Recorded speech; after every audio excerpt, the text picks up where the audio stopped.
Ladies and gentlemen, welcome back to the Trap Draw. We've got a special one for you today. That doesn't necessarily mean good or favorable or positive, but it certainly is a special episode. Of course, I'm joined by Randy. Randy, how are you? I'm good, TC. Well, I don't know if I'm good, TC. Will ask me in about 90 minutes and I'll tell you how I'm doing. I'm nervous for this one. Yeah, it's been, I think this is our third time having this. I hesitate to call him a guest because he tries to take over the episode and inject his own feelings and thoughts into everything and kind of take the wheel. But I apologize to everybody. We're joined by THG again. Hung. Hung. Gentlemen, how we doing? We're good. People have been jonesing for you, man. It's kind of jarring, to be honest. You say it every time.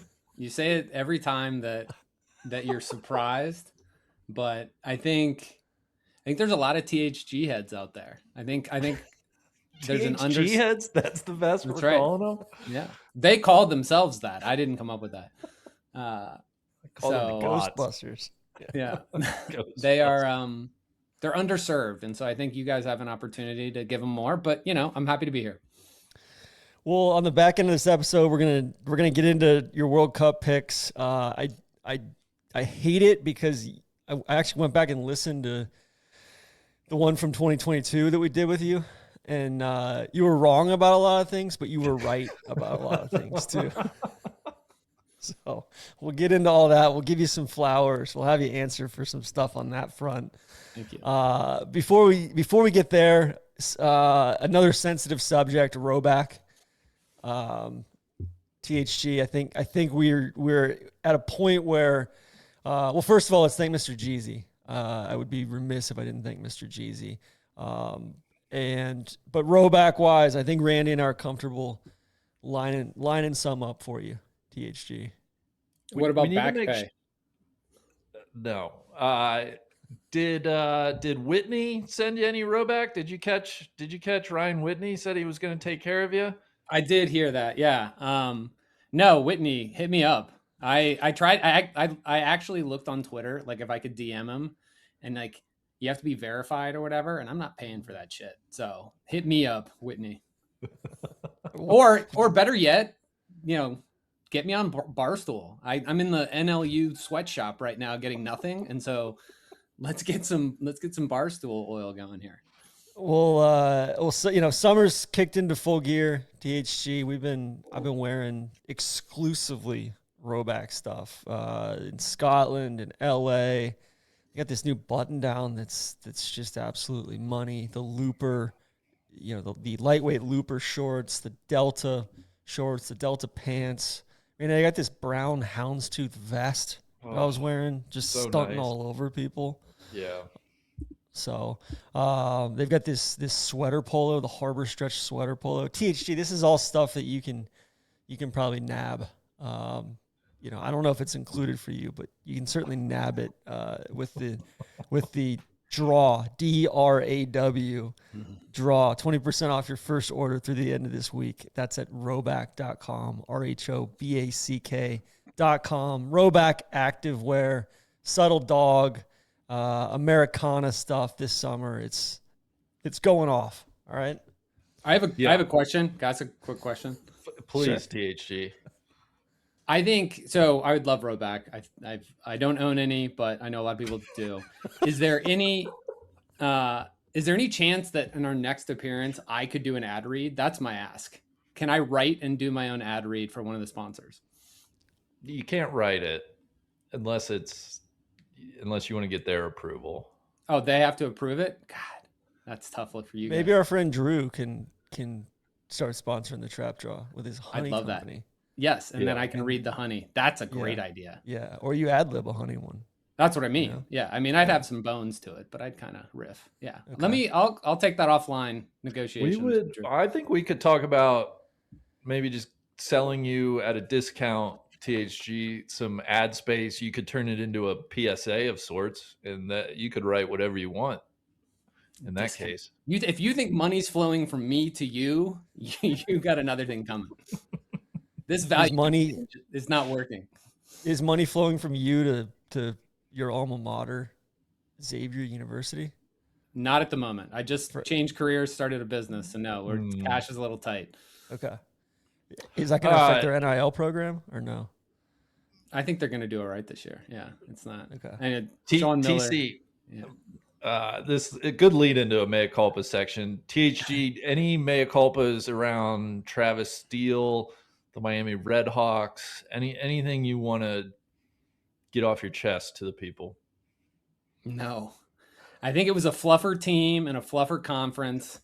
And when they met a real team, they got smashed. So I don't know, like I think you would agree, right? It was a fluff team. And like, I'm happy for him. He seems like a nice guy, but it was not impressive. What do you mean? Not impressive. It wasn't. All They right. lost the teams they beat were terrible. Why don't they play Xavier anymore or UC? Because Xavier's probably not willing to pay him enough because it's just like a welfare program. Like they don't make any money. So it's not a good program. So Xavier doesn't make any money, or Miami? Miami. I'm saying Xavier probably doesn't want to pay Miami enough. How's Xavier's enrollment doing? Better this year. Okay. We talked about that. Okay. Yeah, You we're like good. you think Richard Pitino, that you like the team this year? They are going to be a lot better this year. Definitely. 100%. That's not hard. Maybe finish 8th in the Big East? I would love to see what Miami did in the Big East. Sure. Give us the institutional resources. Oh my God. Yeah. All right. So no mea culpa from THG there. We do have our friend Drew. He's been all over us. He said, quote, the Trout Jaw needs to get its shit together. Claiming that Rayo's and Tate's are owned by private equity is wrong. Both are owned by the big food industrial complex. Rayo's is owned by 3D printed meat company Campbell's, and Tate's owned by is it Mondelez or Mondelez? It's Mondelez. Mondelez. Okay. At least in America it is. I don't know what it's like pronounced otherwise. Neil said the Trap Jaw was getting too comfy with private equity, and then I called Tate's private equity cookies. So, Randy, do we need to apologize? I thought we subsequently addressed the Rayos being with Campbell's situation. We did. I'm a little concerned our buddy Drew, who is the honey man, might not be all the way up on where we stand with that. So I don't know if you feel like there's an apology for Tate's. I believe we did call them private equity cookies. It's kind of potato between private equity and the big food industrial complex, in my opinion. Yeah, Drew's not exactly always up to date on things anyway. So no apology. No apology. From a cultural perspective, certainly not. And then Randy, you got an update on Geese? Oh, TC, remember several weeks ago now we talked about the band Geese and how their popularity might be a psyop. I have to admit, I may have fallen prey to this said psyop. Over in Scotland, DJ, our friend DJ, turned me on to both Geese and their frontman, Cameron Winter. Love the voice. I actually got Cameron Winter's solo album, Heavy Metal. I'm a fan. Totally unexpected turn here, TC. So wow. I'm not sure if it is a psyop, but if indeed it is, they got me. I'm hooked. Okay. Yeah. THG, anything to add there? No, I don't know. I don't know what the hell that is. So no. Okay. What are you listening to these days, THG? I'm listening to a lot of my past podcasts to get ready for this. I've just been repping it nonstop. THG, do people do friends and acquaintances of yours? Has anybody come up to you and said, "Oh, I didn't realize you were THG"? No, I've had people be stunned when we're talking about No Laying Up, and I talk about that, and they're like, "Oh my God, you're THG," which is like really. My wife cannot understand this at all. She gets a real kick out of it. Didn't you send us something from Google Gemini? Yeah, it said I was Neil. So Neil as THG. It said my name was the hacker guy, and then it showed it showed a picture of Neil. I was like, man, Neil working for Google needs to sort this out quickly. Bad. All right, we got some monitoring stuff to get through real quick, and then a little bit of infrastructure. THG, you've got a few things you wanted to add as well. So, monitoring wise, we got just some nonsense going on in the sports world. I went to bed last night after the third quarter. I missed the big comeback. Randy's guy De'Aaron Fox absolutely bottling it. Tough stretch for my guy there, TC. God, it looked like a train wreck in slow motion. You could just feel that thing coming from like midway in the third quarter. I know. I was like, man, I'm either gonna have to stay up for this thing or all the way through, and I was wiped. So, North Carolina overturned a high school sprinter getting DQ'd. I guess the sprinter, held up 5 fingers, and they said he was taunting and he was celebrating and all of that stuff. It got appealed. So he got reinstated. However, there was a lacrosse team in Situate, Massachusetts, that had to forfeit their state tournament semifinal game this week because pictures were circulating of them smoking cigars after their high school graduation, and they ran afoul of the MIAA chemical health rule. Which, I mean, what the fuck are we doing? I read that headline and I was like, holy shit, what were they doing? I was like, man, they're just like, I don't know, being wild. I did not read the story, so that's insane. Yeah, just pretty soft. I was talking to Whit about it. Whit said the high school association up there, bad news. Bunch of woke nonsense up there. So the Sorsby situation, THG, you've been close to this. Any comment? Yeah. This guy sucks. He does. The whole mental health, like I have a gambling addiction. I mean, I know that's a real thing, very but real like, thing, but like I don't want to pay any sort of consequences for it is absurd to me. And there's a lot going on there, yeah. And the Texas Tech statement and all that stuff. It's like I didn't see the statement. What did Texas Tech? It was just a bunch of nonsense and how they're they need to support him, and then how people like that guy Cody Campbell, the big NIL donor for Texas Tech, was saying that this is just because people are scared of Texas Tech, and it's just like Indiana. It's like, no, it's not just like Indiana. They're two totally different things. I don't think anybody has ever had a problem with anything Indiana's done here on the football side. So, Randy, where do you fall out on it? Yeah, it's bad. I think it's just accelerating wherever we're going to end up with college athletics. I think Texas Tech's argument is, hey, this guy has a problem. He needs to be in an environment that can help him. Kicking him to the curb is not necessarily the answer. To which I say, great. Let him be a part of the team. He doesn't have to play on the field, but he can train. He can, he can be around teammates. I just don't see any world where you're betting on your own team's games and still allowed to play with like no penalty. It's crazy.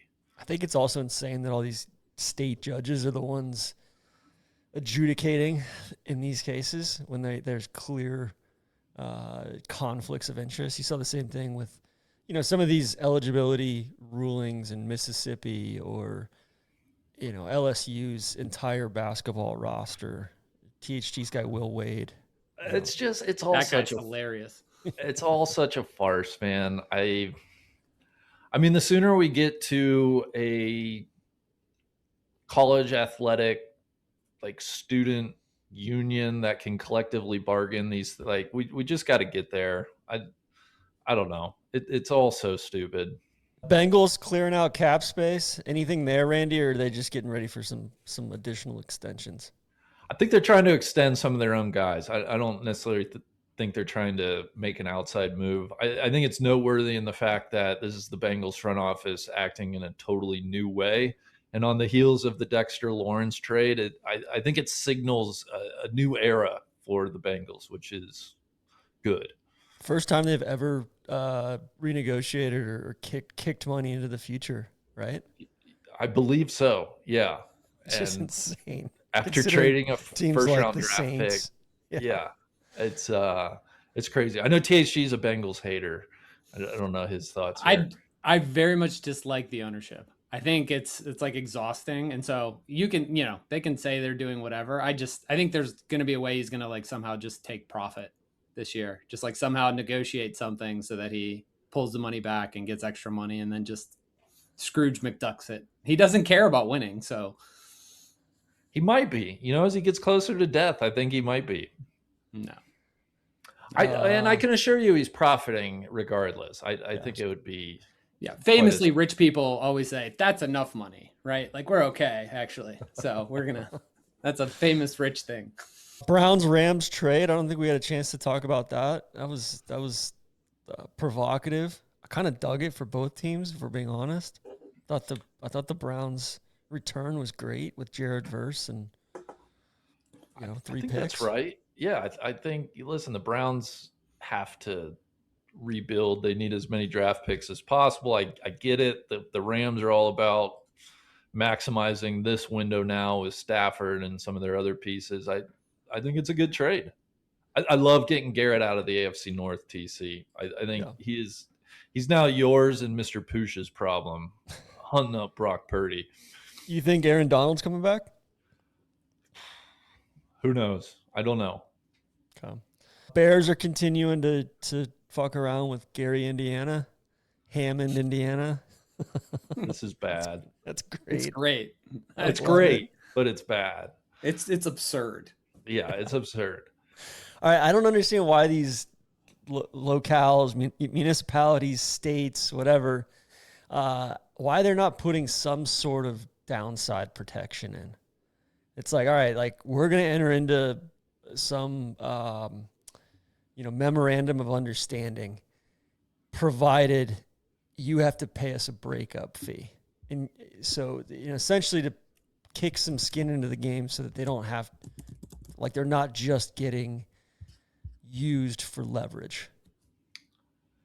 I couldn't tell you. I feel like we saw this TC with like Amazon shopping its headquarters around a different city. HQ too. Yeah. I think cities just, the leaderships, it's going to be somebody else's problem down the road. It's usually where I net out. Yeah. What's to stop? Like, why can't the Cincinnati Bengals be located in? This is what I was going to ask you. Like bumfuck Missouri, right? Like what is the name Chicago anymore? Though? The equivalent's what, like Independence, Kentucky? Like that's where.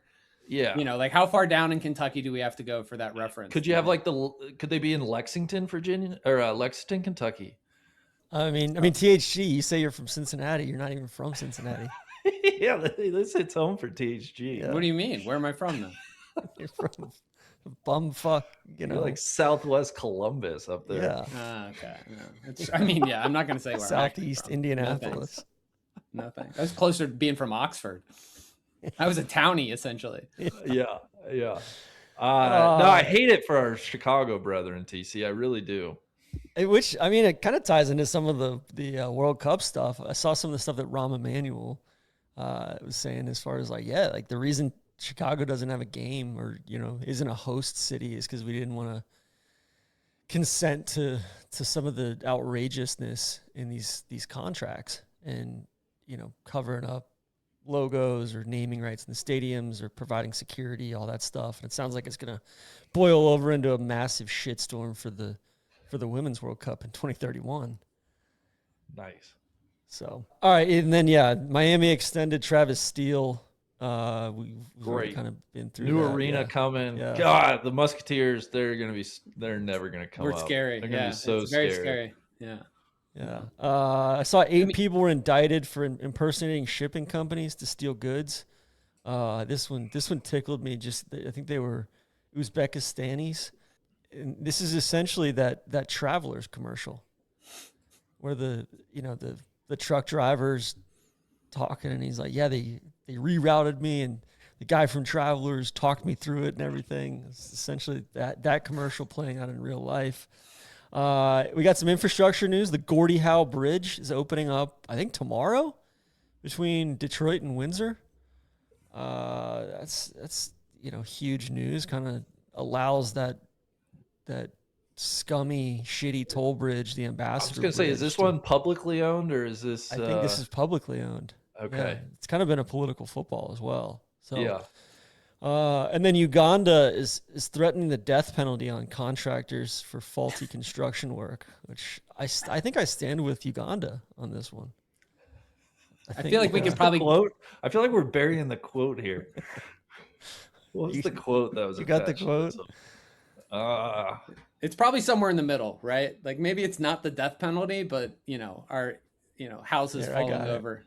If I see a pothole after we have paid for construction of a road, that contractor will pay with his head. Ugandan General Muhoozi Kainerugaba said. Yeah, that goes pretty hard. I like Is he it. wrong? Like let's do quality work. Yeah, exactly. Stand behind your work. Little I have fear a- of God in the contractors. Not the worst thing. Yeah. I have a quick question on infrastructure. Yeah. Please. So you guys had Mayor Pete on, right? We did. No public backlash on that. Secretary, former secretary. Secretary. When are you having Sean Duffy on? Let's be fair and balanced here. We need to reach out to him. That's a great question. We'd I'd love love to to have Sean account, Duffy THG. on. Let me, I'd love to broker that and maybe Do you help have in the interview. Do you have an in with him? No. Okay. He seems pretty good at the job though, so I feel like you guys should have him on. He's pretty online, I think. That would make sense. Who we had that one Wisconsin senator on the NLU pod. Ron Johnson. THG's boy Ron Johnson. Yeah.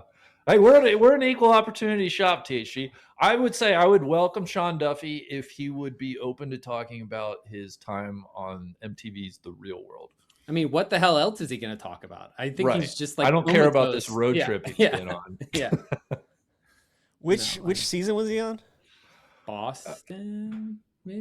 Yeah, was he with He was like one of the first CT? ones, I think. Okay. No, I think it was like prior to that. did they run Boston a couple times?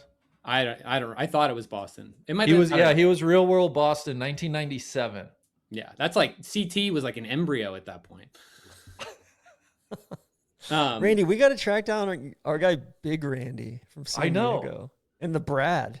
I was That going would to be a say great. this front runs San Diego. Yeah. Do you think Brad? I hate you asking this. Like, do you think they're still with us? I hope so.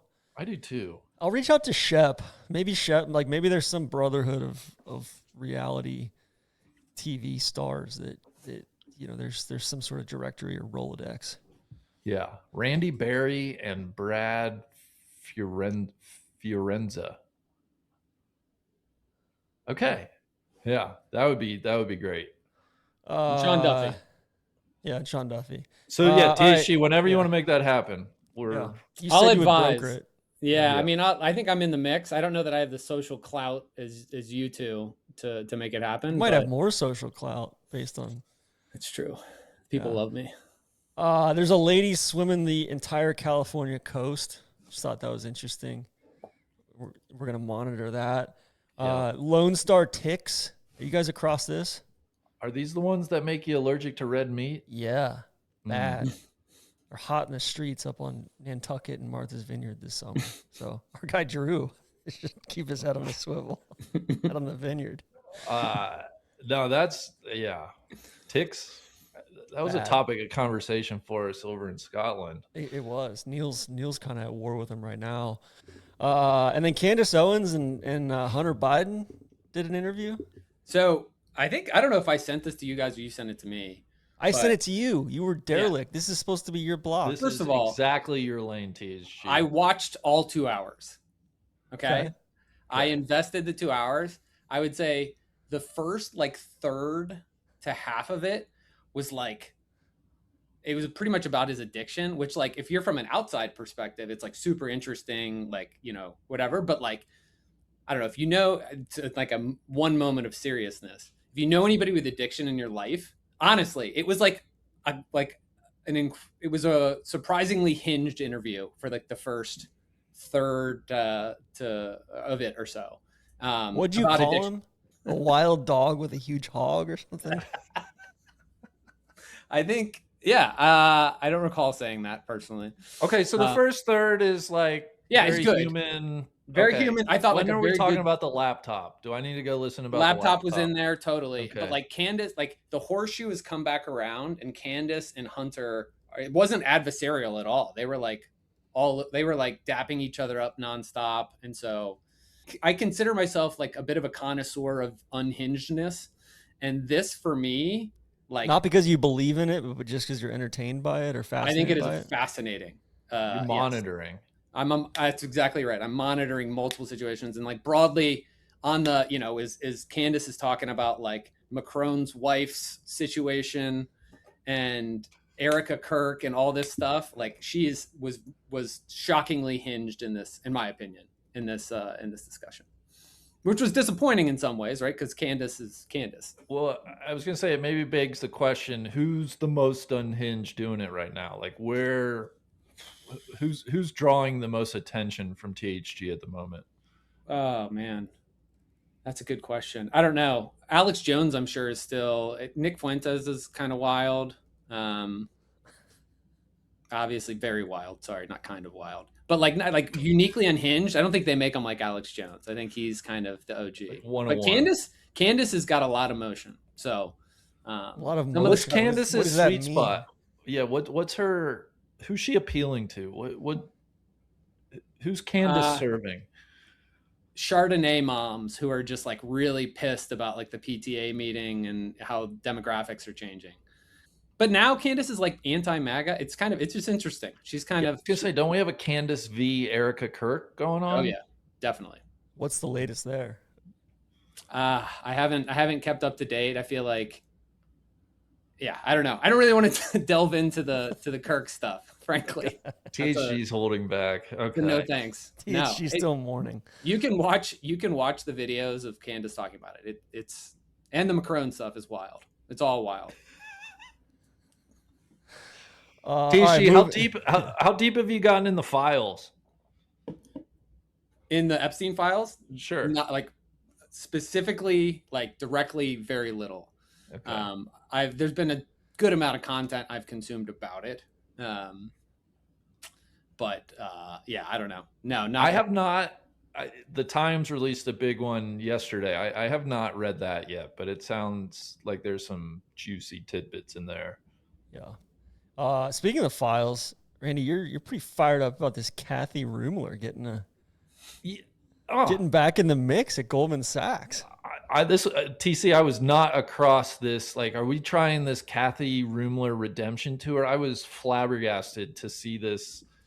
I think it's a guest opinion today. Somebody conducted an interview with Kathy. Kathy's trying to paint herself as like a victim, didn't Wrong know what place, was going wrong on. time. It's my job to talk to these rich and powerful.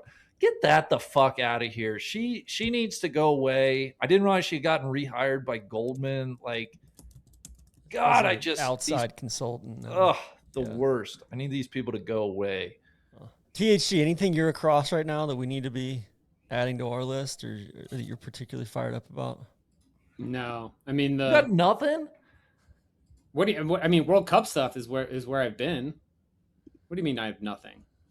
You I were wanna talk telling the us AI about some thing. stupid AI You're thing. always fired Oh. up about something. Oh, okay. Yeah. Well, I didn't know that we wanted to go to that. The AI thing I think is interesting. So let me. The AI thing. You got to be more well, specific. I will. So essentially, the article I sent you guys was that Spotify. I think maybe it wasn't about Spotify, but Amazon, Spotify, I think Apple is essentially allowing for AI prompted podcasts to be created like on demand, right? So like two robots would be talking about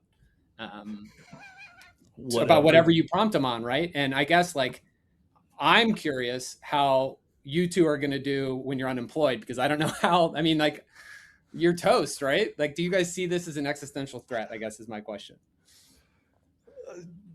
Yeah, sure. I haven't really thought about it. I hadn't really considered it.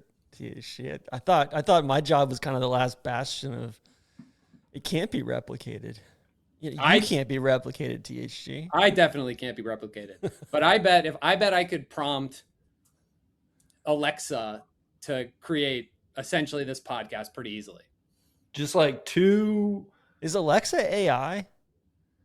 Like, is that an LLM? I think Alexa is just like I think the they're like shitty branding assistant it as thing. Alexa Plus or Okay. something. I'm sure. I mean, no, I don't know.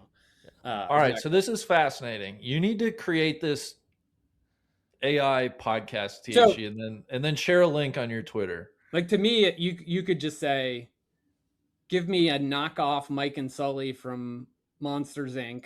that are bumbling through ad reads and regurgitating news topics, and failing to give their friends clothes they promised." And like, boom, all of a sudden you'd have a trap draw episode, right? Sure. I'll do a test run and see what we can get. That's what. Yes, please give us a Yeah. test run. It's like Oh, Randy's fascinating. dad's AI music. Yeah, your dad makes AI music. Yeah, my dad and his buddies create AI songs when they get together on like their reunion trips. Oh my god, the internet has cooked the boomers' brains. Cooked. Like, And I always say it's cooked. ironic because they were always worried that video games were going to cook our brains, and I feel like in the end it was them that got cooked. I don't know. I feel like my dad's brain got cooked by cable news before. Yeah, well, It was before parboiled AI by and Fox internet. News. Yeah. It was parboiled and then thrown into the fucking fryer. Yeah. Social media, cable news, AI. It's tough. It's tough out there. THG, where are we at with the commish? You put us back in touch with him, just like nothing ever happened. Yeah, can we talk about how surreal that was? All of a sudden, I'm in like a group chat with Kamish, and we're pretending the last 5 years didn't happen. What's the alternative? I can't like make you guys play kissy face or something. I got you in the room. Make a move. Like, are we supposed to address anything over the last however many years? Am I like your life coach? I don't know. I can't like coach you through the friendship. Well, my job was intermediary. Is he looking for reconciliation? He's the one who fired us as friends. Right. You got to do better. But like, we don't even know what we need to do better on. I used to give Kamish a lot of grief about Jalen Brunson when he would ride the bench for the Mavericks. I wonder what the Kamish would say to me now. I think he'd say you're feeling pretty stupid. No, he's feeling pretty stupid. Oh, you're saying that he should have been playing. I used to ride for Jalen Brunson, being better than in my Luka takedown. I mean, I don't know. You should ask him. Send him a text. Or let's just send him a FaceTime, get him on right now. All right, we want to go. Let's thank Jonny Pops real quick. THG, are you a Jonny Pops guy? I've only had it once. What flavor? I don't remember. Now we're like food perverts. I'm supposed to like mentally cache what flavor of Jonny Pops I've had. I think it would have stuck with you. It was good. Transformative. It was good. It wasn't life changing. There's a lot going on over here. Okay. Well, they're made with simple ingredients, no artificial dyes, delicious frozen pops. Yeah. I think they are transformative. They've transformed my life. I had to go almost 2 weeks in Scotland without one, which is the longest I've gone without one in it's hard. A couple of years since I discovered them. They've got the chocolate fudge minis, chocolate dipped strawberry, organic unicorn twist. I've been on those lately, a little bit smaller. The rainbow pops. They got the American flag bomb style pops. I can't get my hands on these orange cream ones. They just don't send them down here in Florida, which is crazy to me because we're like the orange state. So anyway, we got to get those down here. JonnyPops.com. You can find the store nearest you, JonnyPops.com, and follow them on Instagram, TikTok to hear all about the new flavors, sharing kindness, and their kindness is golden rewards program. I got this little Jonny Pops Lego thing that I put together. THG, like that? With his reward points. Yeah, with impressive. the sticks. Yeah. My proposal to Jonny Pops would be I'll go out and try a couple flavors, and then that's the ad. I get to do that ad read next time. All right. We will take that proposal to them and see. I'm not sure there's going to be a next time. You're making a lot of assumptions here about being a next time. We're going to need a little bit more fire from you, THG. Yeah. I'm a little disappointed. It's also Father's Day coming up this Sunday, next Sunday, right? Next Sunday. Sunday. So I would encourage encourage anyone listening out there. If you're a dad, tell your family you want Jonny Pops for Father's Day. It's a great Father's Day gift. You can share it with the whole family. And if you have a dad or you have a husband, I would say go buy them Jonny Pops. It's a great Father's Day gift. If you know a dad, yeah, just know them at all. So that's right. All right, THG. With that, I'm gonna largely turn it over to you here. I think we've got some. That's a mistake. Do we want to get into just some specific questions, kind of a state of play for the World Cup at large, and then run through all the groups on the back end? I made my picks. That sounds good. I made my picks. I don't know that you want me running the show. I don't know that would go well. Well, just going back to I was reviewing some of the stuff that we were talking about in 2022, and I've got to admit, like, you were all over Morocco. You said you can't sleep on Morocco. Everybody knows that. They're trying to possess the ball. Turns out you were spot on with Morocco. You called Coach Berhalter. You said, quote, he's a stiff, which I think was great call. Inarguable. Yeah. Obviously the Tim Ream stuff gets all the headlines. You said, is Ream in form? You said I'm in form right now. It turns out I'm told Ream's the captain of this team, which is just, the hell does that mean? The leader. You were fluffing Pulisic, who seems to lack the most important ability and is just never really playing up to potential. What else? Yeah, I don't know. You told me Freddie Adu's not on the squad. Kobe Jones on the squad. Randy's exact quote, I think, was, "In a world of fluffers, I picked Germany." Who ended up winning? I don't even remember who won in 2022. Who won? Argentina. Okay. Messi in Argentina. Did the Germans do well or no? I don't think they got out of the group. That's tough. Yeah, so that was. Everybody was fluffers. We did nail that. All right, to level set, anybody not in the tournament, like the tournament went up. There's more teams. Essentially, everybody got in this year. It's a full disgrace. Yeah. How many teams are we talking? There's 32 teams. Wait, I thought it was 48 or something. No, 48 teams. Sorry. 48. It was 32. Yeah. Now there's 48. They went up. They added 4 groups essentially. Okay. And so now they're just going deeper in every federation and some of the teams are hilarious. Definitely. I think there's 4 new teams that are like first time playing. Okay. Like, Uzbekistan, your boys, the Travelers commercial, they're here. And like the Curacao, and the other nations. Iraq is here, Cape Verde, Curacao, and I don't know. I'd have to Haiti. Look Haiti's maybe in. Haiti. I feel like Haiti's probably never played in a World Cup. Totally. Yeah. So it's tough because I've been trying not to bone up and research this stuff because I've just been waiting for you. Like you're kind of my North Star on this stuff. THG, you did, try to cancel Randy last time around too for saying they. Yeah. He was talking about Ghana. Yeah. Yeah. Well, I mean, hey. Is Ghana in? Ghana's here. Yeah, definitely. Okay. Anybody not in? Who's not in? What top of the headlines? Teams that couldn't even get in. Everybody gets in World Cup. Italy. I mean, Italy's not in. Italy, yeah. Italy's not in. Yeah. Bosnia. Didn't they win it like a few years ago? They won it in 2010. Is this like a full meltdown in Italy? It was bad. What happened? I honestly didn't watch it. I think they just they kept putting themselves in bad situations. I think they were in like a play-in or playoff or something. I only read about it and it's nightmare situation for them. Huh. THG, do you have a English Premier League team, by the way? No. You asked me that last time. No, I don't. Do you have a club team anywhere? I mean, FC Cincinnati. Hell yeah. That doesn't count. No, that counts. It's great. If I'm reading this correctly, Italy hasn't made a World Cup now since 2014. How is that possible? What are we doing? I don't know if that's right. Maybe. Based on my crack research. Huh. You just AI'd it and then you're just regurgitating it. No, Oh, I'm this just looking at podcast AI stuff's gonna work. All right, so we got opener going on right now. Mexico versus South Africa.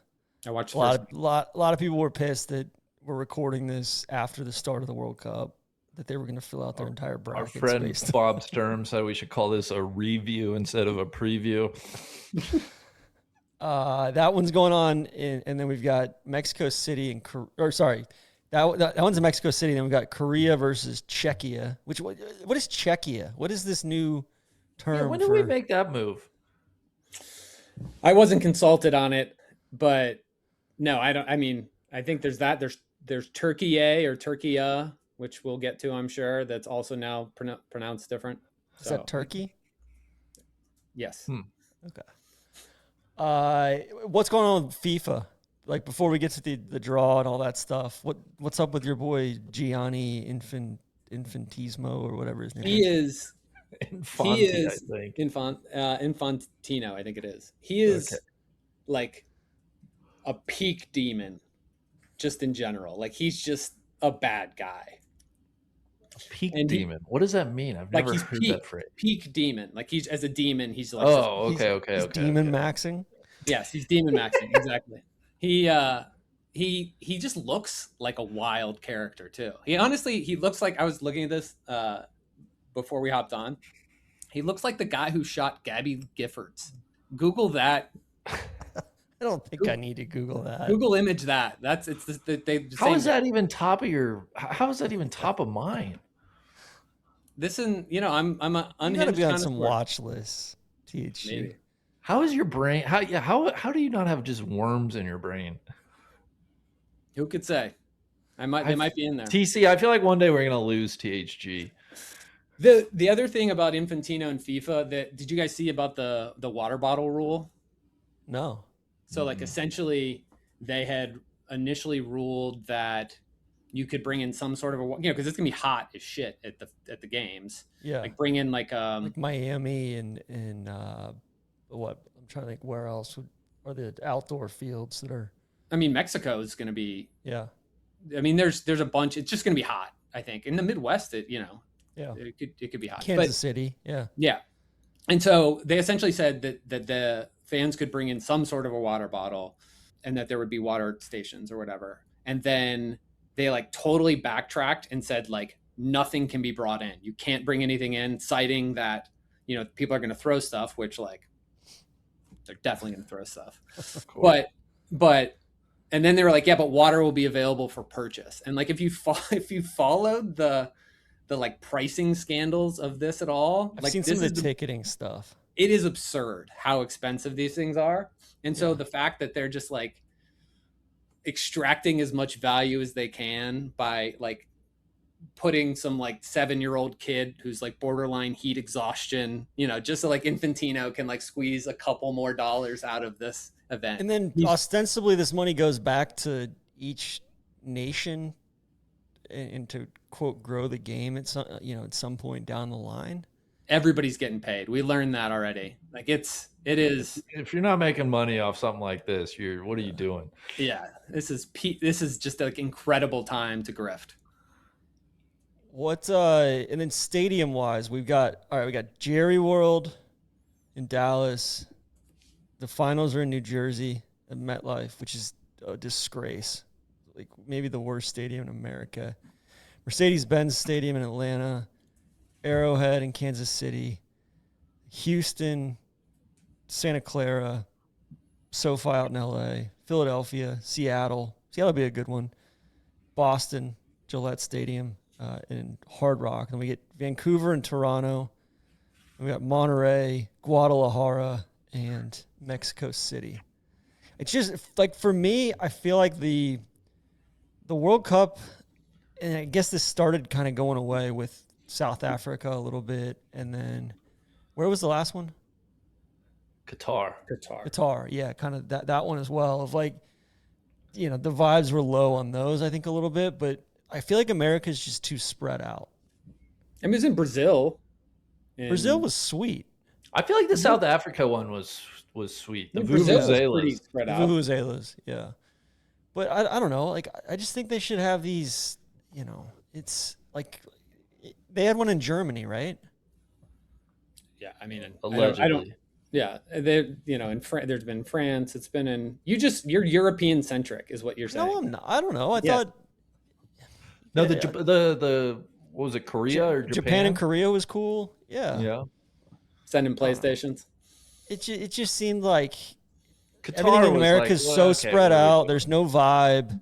Vibes are bad anyway with people, with foreigners coming into the country and like the Somali ref. Jesus, No, I'm saying vibes are bad. Like it sucks, right? is this an immigration podcast? Is that what you're saying? Oh, come on, THG. Quit trying to cancel us.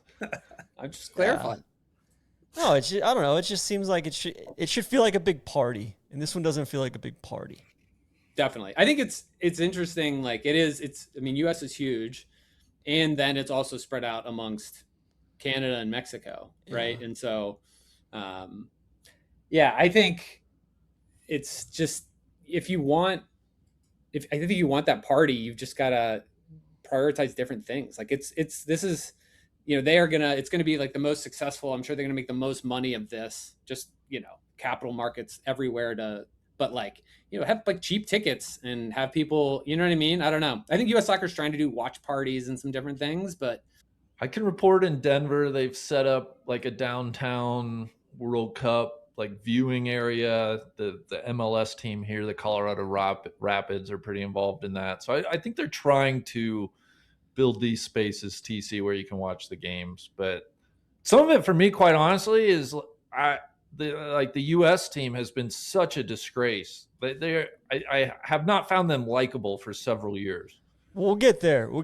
Any cities that, because I think part of it is having it in all these really vanilla, nondescript NFL stadiums as well. But just that they're not Sucks. soccer stadiums. It's like I went to the Michigan UConn game, and I'd never been to anything like a Final Four or whatever, and so watching Xavier fan, yeah, that's not surprising. It's tough. Yeah, when was Miami there again?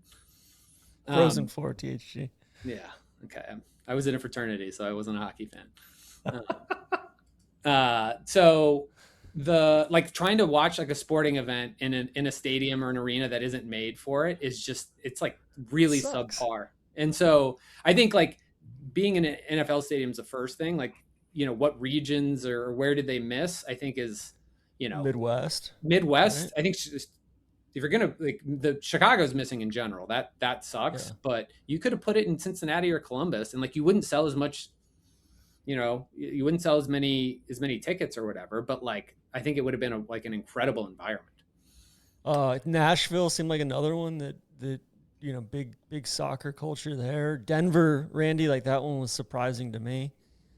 I think Denver maybe gets squeezed a little bit by Kansas City, but then I'm looking at the list like. Texas gets both Houston and Dallas. You get Boston and New York. Like there's some pretty tight locations elsewhere. And Philadelphia, you got 3 locations right there in the Northeast. We don't need all 3 of those. Yeah, I feel like Boston's going to be a good vibe just with the Scots there. I think the Scots are bringing the noise. They're bringing the party. They're not going to do great, but they're going to have fun. All right, well, let's start with the U.S. team. Tell us, are they a disgrace? Why are they a disgrace? What's going on with this Coach Parm guy? He's got eyes for AC Milan. What are the expectations? Well, yeah, I mean, a lot of questions there. With Coach Parm, I'm pretty sure his contract, the contract that he had set up, was just through the end of the World Cup. So I don't know that it was ever like a lot of. What are we doing then? I thought the whole thing was like we're trying to build something sustainable for the future. I mean, it's momentum. That certainly some national coaches are in place for a really long time, but like in a lot of the big countries, it's a cycle. Maybe there's a second cycle, and so for me, like I think they like completely bobbled the Bradley situation where like he should have been fired. They like did a search and like put an interim coach in, and then did a big search and spent money, and then hired Burkhalter. Sorry, Burkhalter. Jesus. But like, so that like messed the timeline up. And then you're losing key matches, you have to panic, find somebody. I think in terms of the process and the way they went through it, the fact that they landed on Parm was like remarkable, ahead of trying to like not be a total disgrace at the World Cup, which I don't think they're going to be a disgrace. Wow. I think there are disgraceful parts of the team. We'll get into it. But broadly, I think they will do well. What kind of momentum are we riding coming in? Yeah, I mean, it was super spotty, and there's just been a lot of injuries and different things. But our last 2 matches were against Senegal and Germany, like both very good teams, and we beat Senegal, and we certainly for the first half were even sometimes outplaying Germany. So, are they putting their best players out against us? Yeah, I mean, like they're running this like these were World Cup like tune-ups. So like they are. Okay. Everybody, unless you're like have a health concern, is getting run, or who would be playing, or maybe there's been a couple little changes. But like a German team, they're not trying to get hurt. They don't really care about the result, but they're trying to get reps in for sure. Yeah. Would the U.S. team have had trouble making this field if they weren't hosting? With the results that they got? Yeah. I'd have to look at it. I mean, they wouldn't. The thing is, CONCACAF is like hilariously easy to qualify in. The fact that we didn't qualify was like absurd. A disgrace. A true disgrace. A true disgrace in 18 or whenever that was, right? And so no, I don't. I mean, I'm sure it's possible they could have blown it, but like if they had to qualify, they might have not blown the Burkhalter.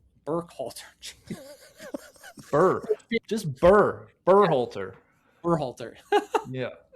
I was just like traumatized by him for so long. I can't even say his name. It's tough. What's Coach Parm up, or what's the Kingslayer up to?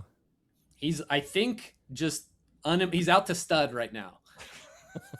I don't think he's probably banging his way around Europe at the moment. So, yeah, I mean, that's what U.S. Soccer needs to do, is just bring him in as like a technical director or something, and just have him, sire central backs, because that's our main problem. We need him. I'm talking like 18 years, 20 years away. We're gonna have to selective breeding. I don't know that I'd say that, but I want more Kingslayer in the U.S. gene pool. Is my ask. Does the Kingslayer have any U.S. genes? Like, would these players even be eligible? I mean, if I feel like now you can get eligibility anywhere. Yeah. Isn't like half the American? Are we still running all the German rejects out there, or was that just under Jurgen? No, there's some German folks for sure. Okay. There's a Dutch guy. There's a bunch of Can we get into the squad? I don't want to trigger Tron with like immigration talks or anything. I'm gonna grab a beer. Keep going, THG. Let's get into the squad. So yeah, I mean, let's get into the squad. Okay, so I think let's go units. How do you feel about the goalkeeping? Like, let's break the squad down into the units. Got it. Yeah, I mean, goalkeeping's not great. Which I feel like is a departure. I feel like the U.S. has always had good goalkeeping. Yeah, I mean, who was the goalkeeper? Tim Howard.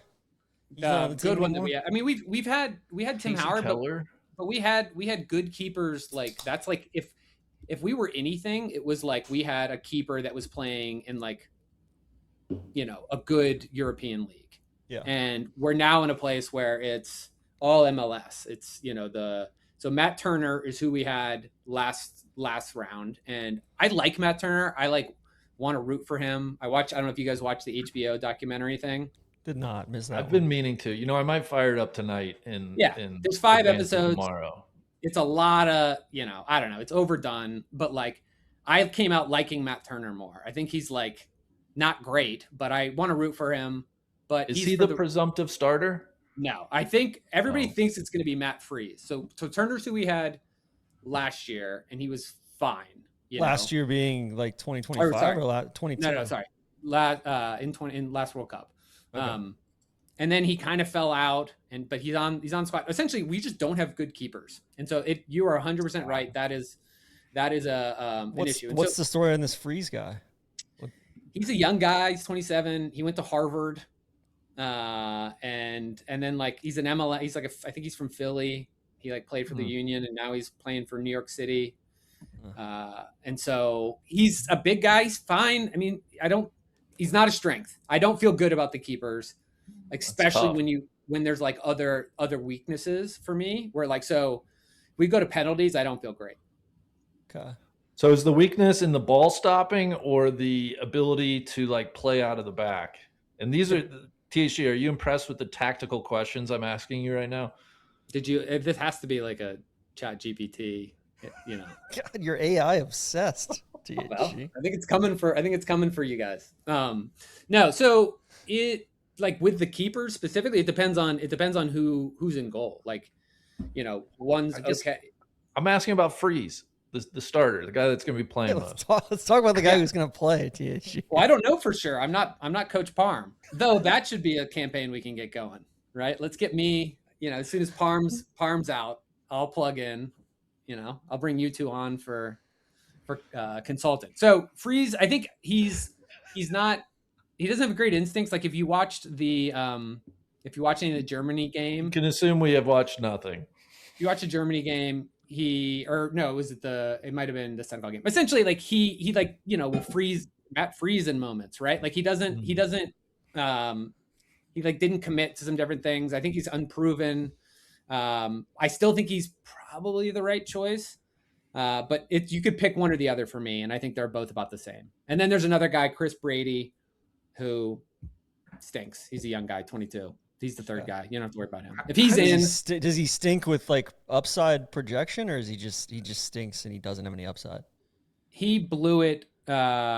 He blew it in the Senegal game. Like he had like a really bad moment. I think he got played the second half of the Senegal game, maybe. Yeah, he's young and he stinks. And so we can leave it there. Okay.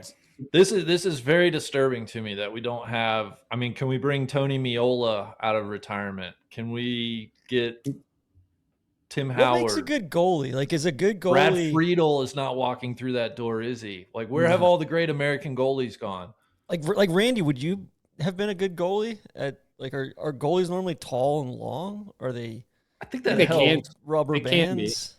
Okay. TC, I think the thing that all good goalies have in common is they have a screw loose. I think any good goalie is a nut job. And hockey and soccer, and lacrosse. On both fronts, I played keeper for our frat league team. That was great. So maybe, you said you gotta have a screw loose, and I'd say, Candace Owens and all that. Yeah. She would have been a great keeper. All right, so the keeping's not great. What should we go to defense? How's our defensive pool? And what formation are we playing? Have we talked about that? Yeah, we haven't. I think people aren't sure, so we might play a back four. I think is that a good thing or a bad thing? It could be a good thing, right? Depends on if we win. Take them by surprise. No, I think like either way. What doesn't for the purposes of this, it doesn't matter. Our defense stinks. Our defense is so like the keeper isn't good, but I'm more worried about the keeper because our defense, we are going to give up goals 100%. Like we need to be scoring. I think we will score more goals. I think our attacking play, a lot of our talent, I really like a lot of them, the key players, some of them at least, were on the really young 22 team, but like, Chris Richards is a name you probably heard. So he's a center back. He plays for Crystal Palace. He's very good. He's a good center back. I like him. Center back's a defensive position. Yeah. It's like you're like key in front of the goalie, but Chris Richards has been hurt. And if you listen to any, and you guys are injured. It's like an ankle, I think. I don't know. Yeah. He was not playing, but the way that U.S. soccer media and fans have been talking about Chris Richards and like the importance to this team, which is true. Like we do need him. He is markedly better than anybody else as a center back, shows what a disgrace our defensive team is. Like he's not Sergio Ramos. He's a good player, but like you would think that like us not having Chris Richards means the world's going to explode, and it only will, because if you go below him, it is a dumpster fire. In the middle, who In the else are we middle. talking about in the middle? Miles Miles Robinson from Robinson, FC yes. Cincinnati. He covered himself in disgrace against in the last several games. He's like been like, if there's one confirmed thing, I think if you have a pulse and you've watched U.S. soccer, Miles Robinson should not be on the team, and he definitely shouldn't see the field. Wow. And Is so, he, like, is he a good player going through a bad probably he's better. spell? I think he's better than he's played. He plays for FC Cincinnati. You like want to root for the guy. I don't dislike him like I dislike Ream, but like he actually is what I probably made Ream out to be. Like he's actually really bad. But I don't. And so like, maybe I've been controversial. I don't think this is a controversial take. I think it's a resounding, if Miles Robinson is a center back and he's playing, we are screwed. Okay, so who are your projected starters? So Captain I think it's Ream. I do think he's going to start. We'll probably play a 3-4-2-1. So we'll probably play 3 defenders. And so Ream will be on the left. And so these defenders are not like, they're not interchangeable across the back. Like you can't put a left guy in the right side or a right guy in the center back. I do in FIFA, but I don't know, and so Sometimes the footedness plays a part here, TC. Definitely. Like if a guy's left-footed, he's naturally better on the left side. If you watch, we have one other guy who's like has a pulse a little bit, but like other than that, you probably don't think anybody has any footedness out there. Like it's unclear who kicks with what foot out there besides Chris Richards. How many defenders are on the team? They took a bunch. Because that was kind of a them. point of controversy as well, right? Like I think it's because everybody stinks, right? And so you've got to like figure out who's going to stink the least. And we have very good talent in other parts of the field. There are people that like I think we missed out on, but like I think it's going to be Ream on the left, Chris Richards in the middle, and then Alex Freeman, who's the son of the Packers dude, the wide receiver, Antonio Freeman. Oh, really? Wow. Yeah. So Alex Freeman.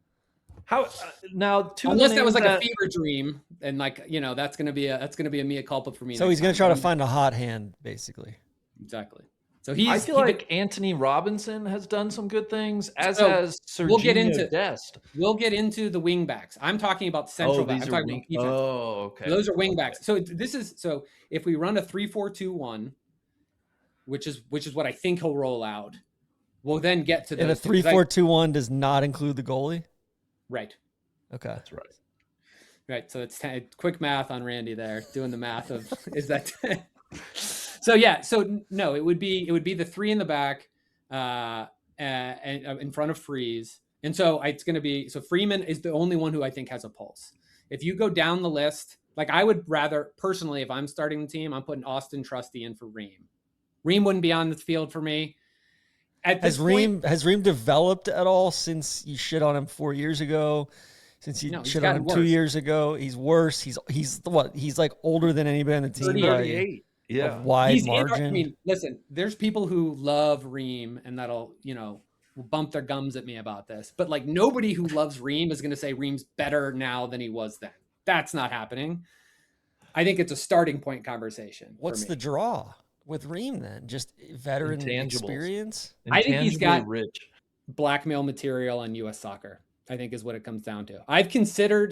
Listen, if I'm anything, I'm fair and nuanced. Right. I think if there's any, you guys would agree with that. And so I considered, was I wrong about Ream? I really thought about it, and there's no way. He has to have been somehow compromising U.S. soccer in order to continue. It's like a humiliation ritual that we keep rolling him out there. It's the equivalent of Dianne Feinstein dying in office, that we've got Ream in our center back position. So, but having said that, I also don't have like a list of people who I think we should have. Ream's like Glitch McConnell. Yeah. It's like geriatric election stuff. I honestly don't understand it. But like, having said that, we don't have other people. It's not like the people I would play Austin Trusty there. That's who I would put. He's not great. He's better than Ream, but he's not great. And so what does Reem do that's so bad? Is his range bad? Is he slow? I think everybody like loves. He can play out of the back. He's got like good facilitation skill, and like if he's good at what does that anything, mean? Play out of the back? so like you'll see, especially when people are trying to press us, right? Like you need to be composed as a central defender, and then be able to facilitate to your midfielders, or maybe Okay. pick like a long ball, right? And so his passing out of the back is what he's best at. I don't think he's great. I actually do think he's better than like I think my my prior comments, but like he's not. Is that a little bit of a mea culpa from you? No, definitely not. He shouldn't be on the team. He definitely shouldn't be captain. I think if I don't know. I think Parm's largely done like a good job. I have some issues with some of the team. I think they're playing a more aggressive style, but I cannot. It's like the exception to the rule where like he continues to make Tim Rim captain. I would make Tyler Adams captain, and it's not close. If you watch the HBO series, tell me it doesn't sound like somebody. It sounds very inauthentic. It sounds like somebody who read a book on like how to be a team leader, and then is just like robotically, he's just trying to be intense. It doesn't come across as genuine to me. And so like, I want him to do good. I'm not going to cheer against him, but I think he stinks. I continue to think he stinks. I want us to have better players. Is Reem still on the same team he was on before, like from a club perspective? He was over in England, and he came back to Charlotte. Like they talk about it in the docuseries. Like he wants to be with his family and raise a family. Like, God bless. I want the best for him. Just stop playing for us. Okay. So sorry. Tim Ream on the left. It will be Chris Richards ideally in the middle. If it's not him, that's where we played Miles Robinson. And so like Chris Richards, like he's good. Again, I like I said, he's not like Sergio Ramos or like, God, I don't know.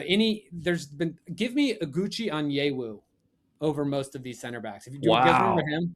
Him? That's the mold we need. I remember that name. Played at Clemson. He was just like a specimen. He was incredible. Is he old now? Like what happened? Yeah, he's probably like he's old as shit. Late 40s. But like what I'm saying is we need a whole new batch of center backs in my mind. And so Alex Freeman will be good.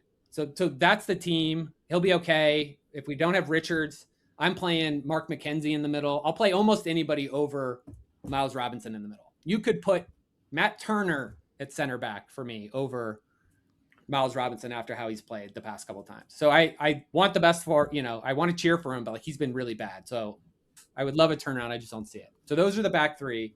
Okay. If we played the 3-4-2-1, we'd then essentially have wing backs where we'd have Serginho Dest on one side and Anthony Robinson on the other. And like, TC, these are the ones that they have to traverse the whole field. They have to defend, and then they also have to be involved in the attack. So the wingbacks are putting in a lot of effort. It's like a midfielder in lacrosse or like a safety in football. Yeah, running constantly, but like they're both very dynamic players, and we don't usually have like super dynamic players. They're the two of the people I'm the most excited to watch. Dest isn't great at defense, at like tracking back as much. He's like great with the ball, good service, all of that. But like the fact that we have the goalkeeper and center back issues to me, and then Serginho Dest bombing, up constantly. That's why I'm saying I think we're going to give up goals. And so we have to be, if we're not scoring goals, like if we go down early, I kind of dig though, like I don't know, it seems my impression of U.S. soccer at virtually every time I've ever tried to watch them in my limited experience watching them every 4 years, it seems like they just play this halting, extremely technical, extremely, kind of like weirdly disciplined, unartistic brand of football. So I'm very excited to see like, hey, let's get a little weird and a little irresponsible, right? And a little just force the ball up. It was like a chain restaurant vibe is what you're describing there, right? Like it's just like derivative, or it was. And so I think that this team is more that. And so I think ideally with this formation too, I think we'll see more of that. I do think we'll score goals. I think we'll get to the strikers. I think this is the best group of like strikers we've ever had as on a World Cup team, and it's really not that close. And so I think we'll be good up there. We can't really go wrong with our strikers, but like, so we have those two on the wings bombing up. I think it'll leave us, at risk in the back. And so those are the two on the sides. They'll be great. That's who you should definitely watch out for. And then I don't know if you guys saw the Anthony Robinson Germany goal, the volley. No. You got to pull that up. Did not come across my desk. Well, you should watch it. You can watch it live if you want. Just type that in.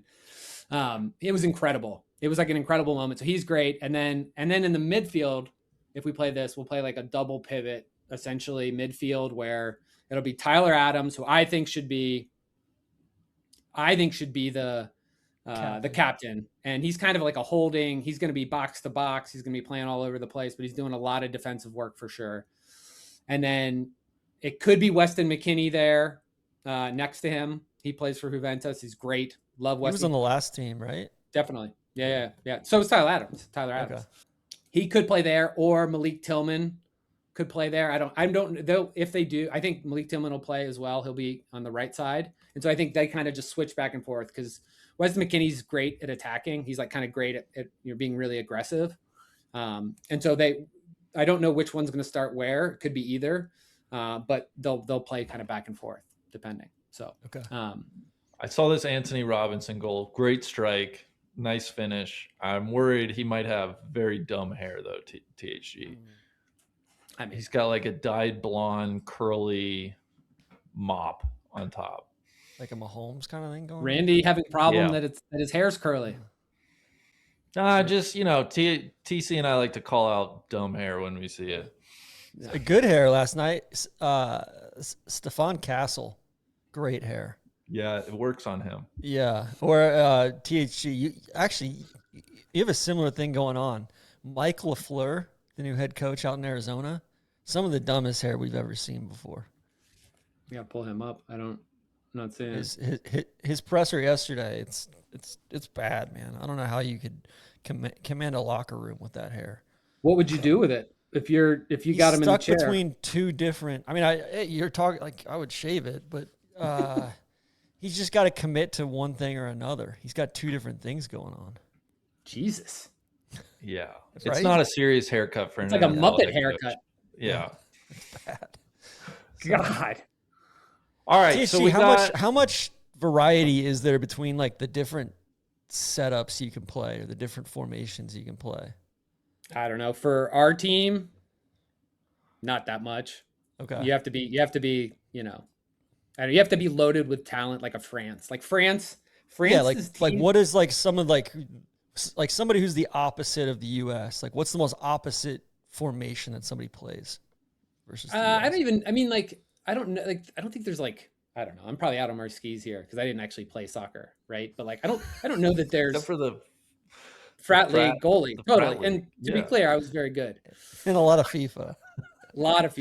Definitely. But I think like formations are one thing. It's just what you start off at and like you're kind of like generally following. I think it much more depends on like how they're being coached and what they're trying to do. And like you can start out in a 4-4-2 and play like totally different in terms of how attacking or defensive you are, right? And so I think it's totally dependent on the players you have and what strengths you want to play to. And then as a coach, like what you want to do. Like Parm is definitely trying to be more aggressive and be more creative. And I think we will be. I think honestly, if you're honest with yourself, TC, you'd be like probably surprised by it if you would have watched the last two games. I think it looked that way. And so it doesn't mean that that's how they're going to look in the next games. I hope they do. I think we'll be in trouble if they don't, because our defense is not getting better. But like I do think it'll be more of that. Okay. So 3-4-1-2 or 3-4-2-1? I think they'll play 3-4-2-1 with Tillman, if McKennie's in the middle, Tillman and Pulisic on the sides. Is Pulisic good? Yes. Yeah, we covered this last time. He's a soccer player. I feel like we covered this last time, but like nothing's changed. He's less soft than you were on the basketball court, Randy. I would say that. So, but it seems like he's always nursing an injury. It seems like there's always something going on. I don't know. I mean, like, this is his shot. How old is he now? 27. Guess, yeah, 27 or 28. Like, Okay. it's not like he won't play next time, but like, this is in the US. This is You're his in your prime. And he like hasn't played well for his club in 26, but he scored and had an assist against Senegal. Like, he looked good. It was very encouraging to see how he looked in the final tune-up games. And it feels like they're locked in from an attack. So I think it'll be those two. I think he'll do well. So I feel good. I feel good about Pulisic. He's definitely good. You can feel confident in that. Okay. You don't agree? He's got a lot to prove to me. We'll see. But the potential's there. Definitely. I think. Yeah, I just think he's one of the guys that sets the tone for this team, and I just don't think he's that tough. I don't know that he's the tone setter. I think like a Tyler Adams is the tone setter. Okay. Frankly, and I think Chris Richards has an opportunity to kind of be that too. I'm talking a lot of shit about the defense. He is very good. Okay. That's why, but I think our reliance on him, talking about him like he's the greatest thing, shows that we just have like nothing back there that's like consistent. So I don't know that I rely on Pulisic to set the tone, but like he needs to be the killer out there, but he's not like a tone setting guy. I don't know that those two things have to be the same. Okay. So on the bench in the midfield, you got. Sorry, we still have to cover the striker. Okay, who's you the want to talk striker? I think let's go position group by position group, right? I was going to say, before we move to the striker group, I wanted to mention you have Giovanni Reyna, probably coming off the bench. Oh, is that the malcontent from last time? Yeah, definitely. Are his parents going to be okay with his usage? Have we cleared? Are mom and dad okay with the playing time situation? That's a U.S. soccer thing. Like, you just can't allow that to be a thing. Like, I don't care who your dad was. It totally was. But like, I still think he's a very talented player. I still think he could certainly, especially, in this system, like he could be more creative and like bring some juice off the bench. But like, I feel a lot less confident in him than I did 4 years ago.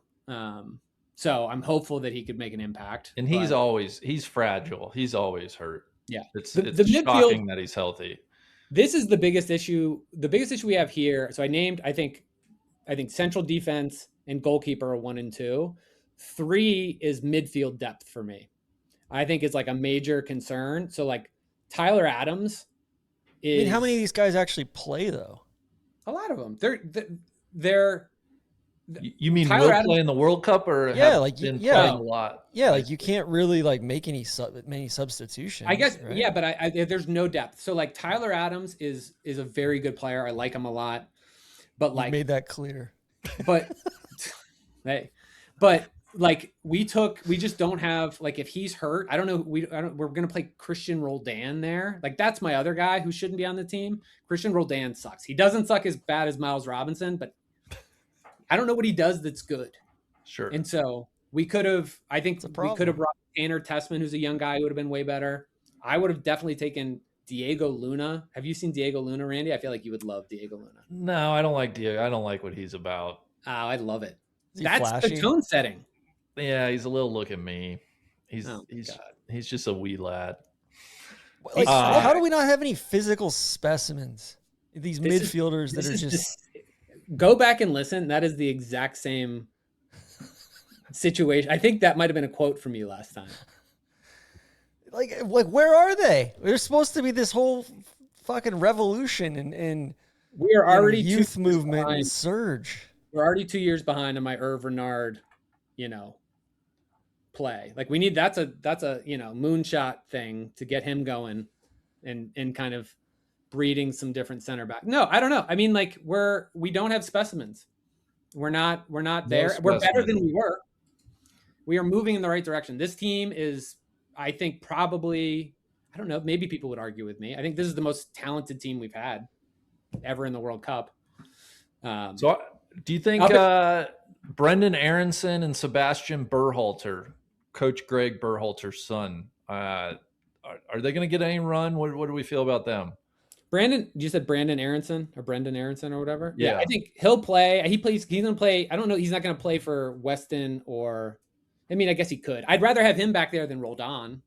Like, I think he's like Brendan Aronson's probably going to play forward. But like if Adams gets hurt or McKenny gets hurt a little bit, like Berhalter's good. I like Berhalter, but like Roldan's not any good. Max Arston, he played for the Crew. I don't love his game. No, he's not great. He's more of like a wing back in this system too. And so, okay. And then a ton of these guys play in Europe, right? Like we have a bunch of guys that are kind of not middling guys, but like playing for decent European clubs as supporting players. And then it seems like a lot of the European teams have like some guys that are playing in MLS that are ballers, which is weird. I mean, maybe the aging guys, but like really good European players are not on European teams are not playing in MLS. But yeah, I mean, our it's definitely shifted more to foreign on this team than that feels like a good thing. Like I couldn't be more anti MLS if we're being honest. I think it's important to U.S. soccer, and it continues to get better, and that's good for the sport. It's just not going to turn, you're not going to give us 10 Pulisic's next year. I don't think we want 10 Pulisic. I feel like there's who's the guy I'm thinking of? 2022 US MNT roster. Kellen Acosta? No, he stings. Yeah, I mean, Clint Dempsey? Yunus Musa. That's who you're thinking of. Yunus Musa. Where's my guy? He decided to take like the summer off essentially. Like he wasn't playing great, I don't think, for his club. Wait, this summer he decided to take off? Or I don't he decided like last summer, the last tournament or whatever. Like essentially like to really get in and get going with Coach Parm. And so he decided to like rest. His like body needed the rest or whatever. And he's just had limited interactions. So I took it as, if you watch the documentary, Coach Parm's just like, all about national team soccer. And so I think like he took that as like, well, you don't want to be here, and he's better. I would much rather have Yunus Musa than Roldan. Roldan, is he the new Ream? He's probably, I don't think there's going to be any pushback to Miles Robinson stinks. I'll be shocked if that's the case. But I would guess there definitely are some like MLS people out there who think Christian Roldan's good. But like, I don't know what he does well. He's like kind of like supposed to be like a locker room glue guy, but like I take somebody who can play, he would be a liability out there, I think. So that's a fall off, I think. Like that's why if Tyler Adams gets hurt, I think we're subbing in somebody who stinks, just like Chris Richards. Okay, that leaves us with the striker. Who is the starting striker? I think it's going to be Balogun. He plays for Monaco. He scored a bunch of goals for Monaco. Yeah, he's a big guy. He's not like crazy jacked or anything, but he's a big guy. Think he's big. It says he's 5'10", $145. I feel like he's pretty big. I thought he's tall. 5'10's not awful. It's not a big above average. I think you're heightest, Randall. I mean, Haji Wright's 6'3". Like he's a bigger. He plays guy. big. I feel like he plays big. Okay, but all right, that's fair. That's fair. He's aggressive and he is clinical. He finishes with his opportunities more often than people most. So like I think he's the best player. I think that's who will start. But Ricardo Pepi, like, is great.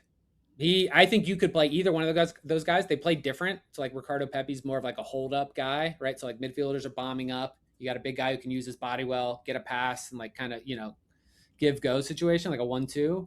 He's great at that. He's also very good at finishing. So like either of those guys, I think are great options. And I think they're both playing with confidence. So for me, like, I think it's the best strikers we've ever had because Haji Wright, great. He's very good. Like I would feel he's better than Sargent was last year or last World Cup. So how many strikers do we have on the team or on the field at any one time? Is that 2? Just one. Oh, just one. That's the one. Yeah. Okay. I mean, like you could play both. You could play. I think that'd be interesting if you played both Pepi and. But it would probably put even more pressure on your defense. Yeah. I mean, or you take off a wing back or something. I don't know. Yeah, I think you could shift stuff around if you want. I think it's interesting potentially to do that. I thought, what happened to my guy Tim Weah? I thought he was like a rising star. he is. I mean, he's just not. He's a good option. He might honestly play like wing back for like Dest. If he comes in, if he might like sub in for Dest. I think he's like more of a wing back in this. But like I like him. He came in hot. He almost took out a German dude towards the end of the game. You know, he's like trying to prove his place, and he went like studs up at a German guy in like the 84th minute of the last game before the World Cup. It was getting chippy. It was good. All right, should we get into the group plays then? Let's go into the group plays. Who's going to win? Who's going to stink? All right, real quick. Since we've been talking about the U.S. team, let's start with Group D, and then we'll go back to Group A and work our way down. So Group D, USA, Paraguay, Australia, Turkey, or whatever. Yeah, Turkey. I think it's Turkey. I had to listen. I got served an algorithm of Alexi Lawless doing some bit on Turkey with whatever. Alexi Lawless, I don't know, we should have covered this up front, needs to get the fuck out of my face. I am very out on Alexi Lawless. Dude, I don't know if we covered that last time. He was I watched the pregame show, and he's up there with Zlatan Ibrahimovic and Thierry Henry. That's what Fox is putting up there. Two incredible players. And Alexi Zlatan's the man. He's the man. Very charismatic.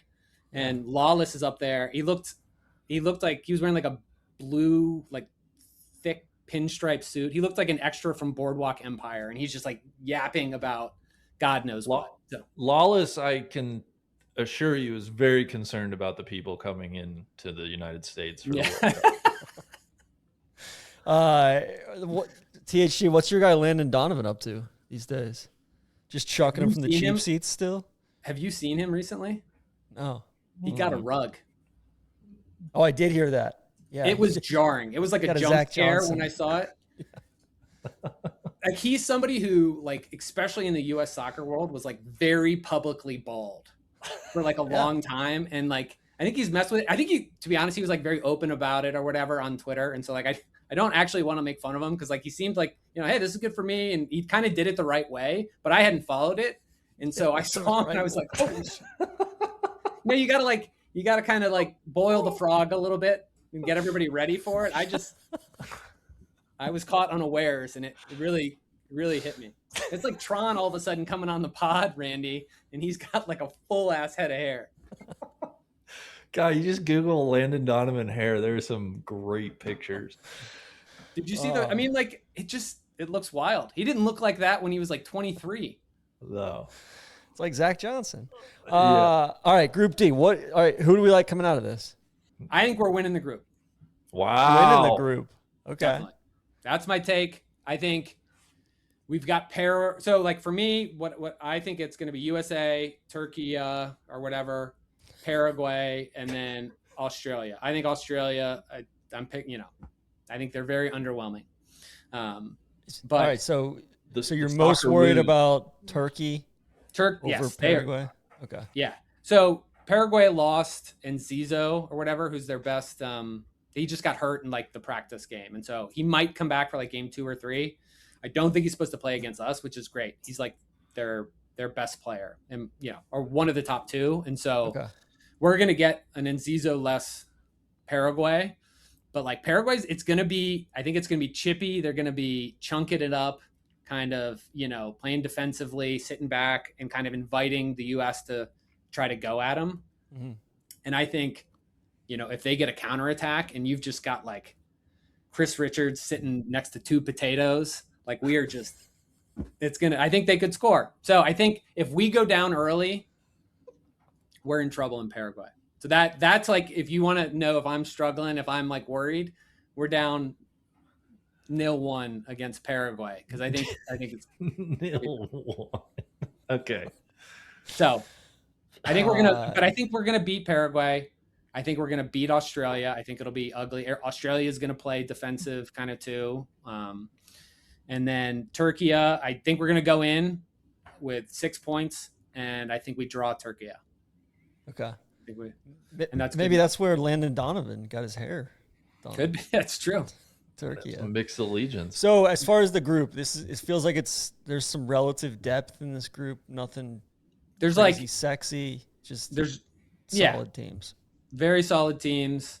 I think it's like we definitely could have gotten a worse draw, but nobody's awful. There's no Uzbekistan in the group, right? Okay.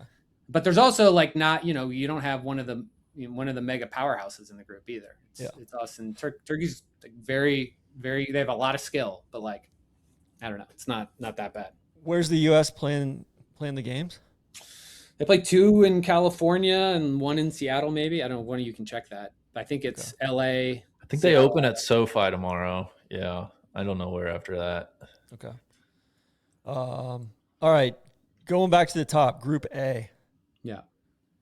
So I know I filled this out. You're gonna black it out anyways, so you won't see it. But I made these picks earlier. You should tweet it. Tweet it.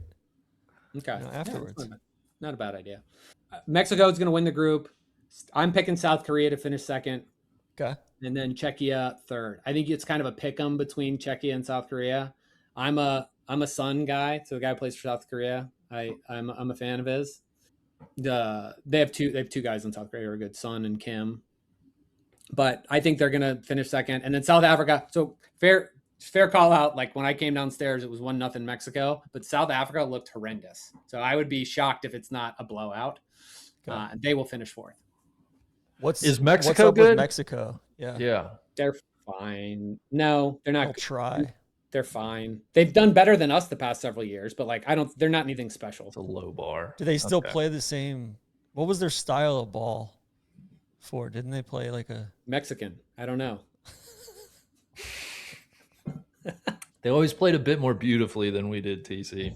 Okay. Yeah, well, you were describing like Deus Ex Machina football earlier. Like it was very robotic, so of course it's going to be better than that.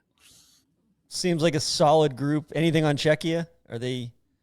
No, I mean fine. Nope, they're good. They're a fine team. Them or South Korea. Somebody's going. I think the other thing we talked about is like there's not just more teams in this, but not just the top 2 teams advance. So because you need to this is a disgrace. What the fuck is that? Right. So that's what I'm saying. This is like everybody gets a trophy stuff. So it's the top 2 from each group, and then the best 8 of the third places. What the? How do they even measure that? How do they judge that? By goal differential. Like that's a big thing. Dumb. Yeah. So you got to go into it. So like that's what I'm saying. So there's a round of 32.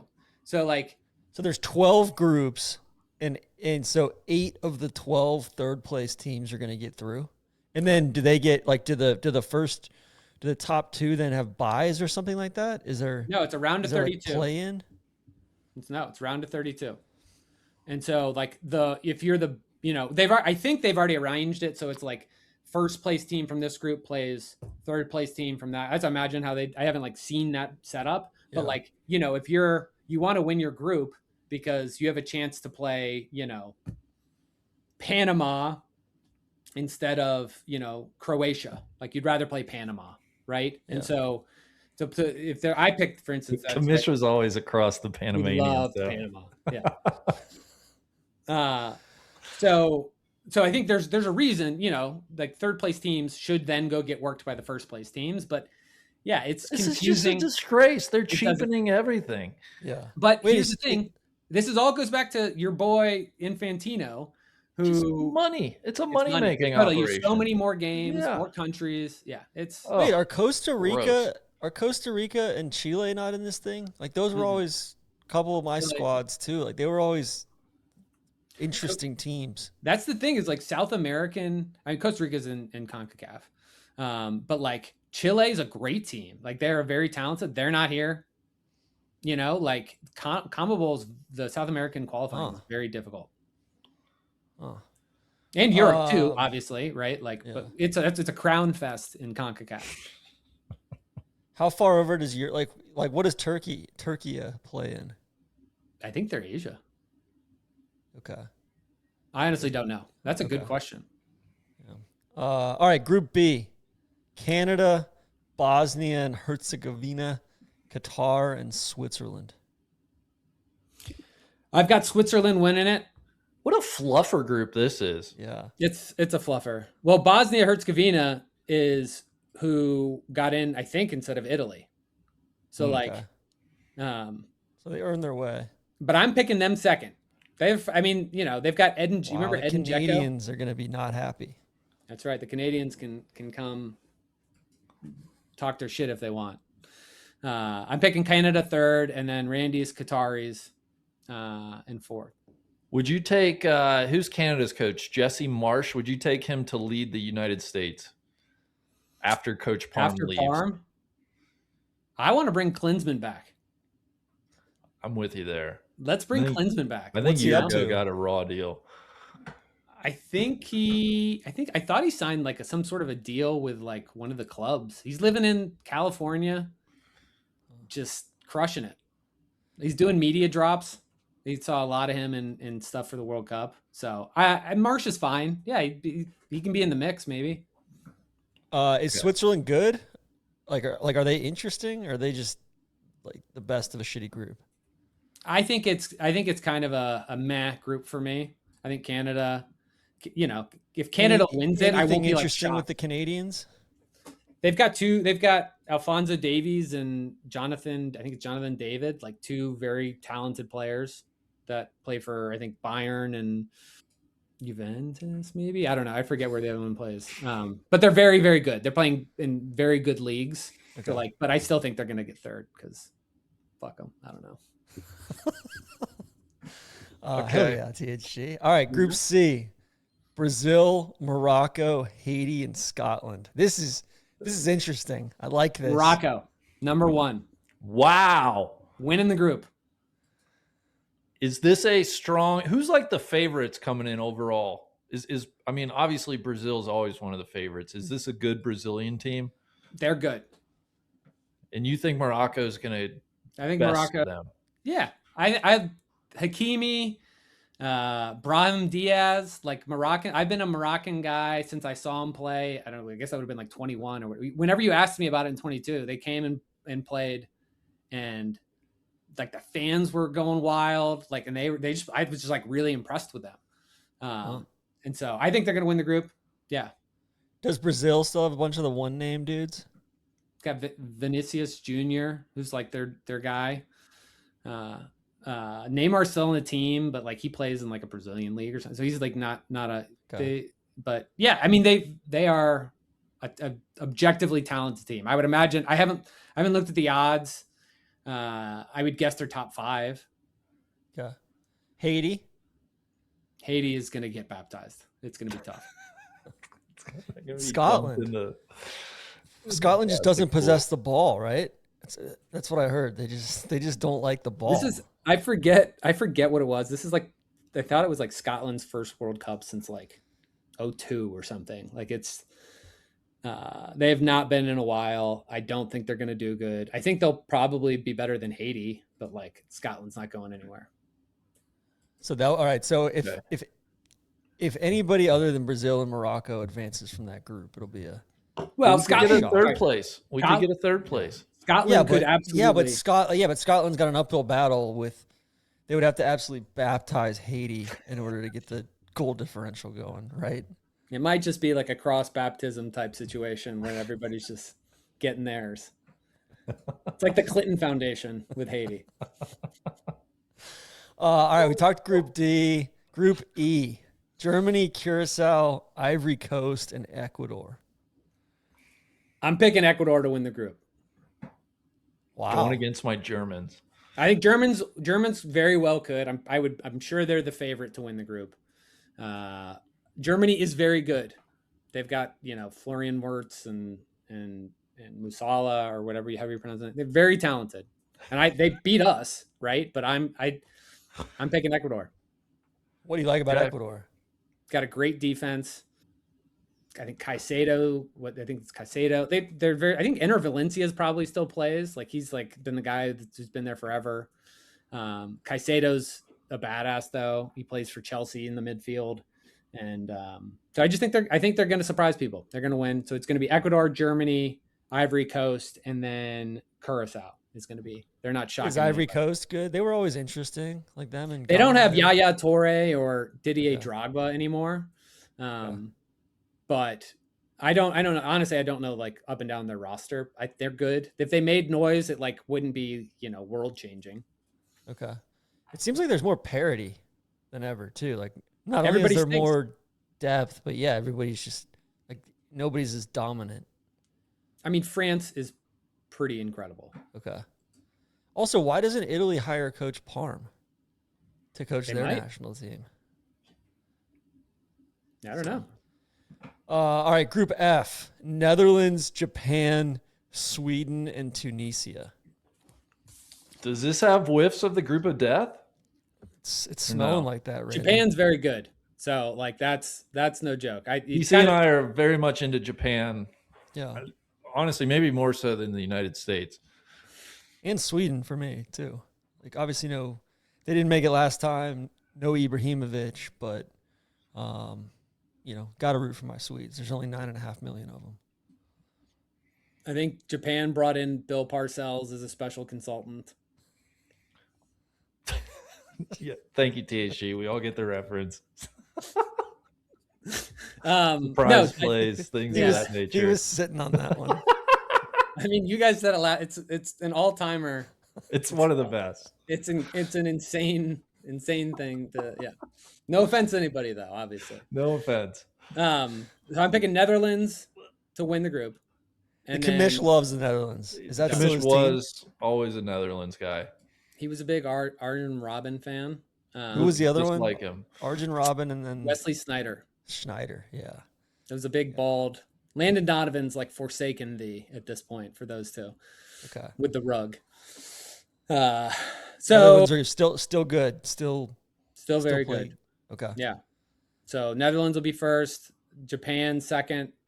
Japan could win, but I'm just picking Netherlands. I like Japan a lot. Sweden's going to get third. I bet they're going to get third, and then I think they'll probably be in the top 8 of the Crown Fest, and they'll get in, but then they'll lose in the round of 32. So okay. And then Tunisia's not nothing there. There's no there with Tunisia. Okay.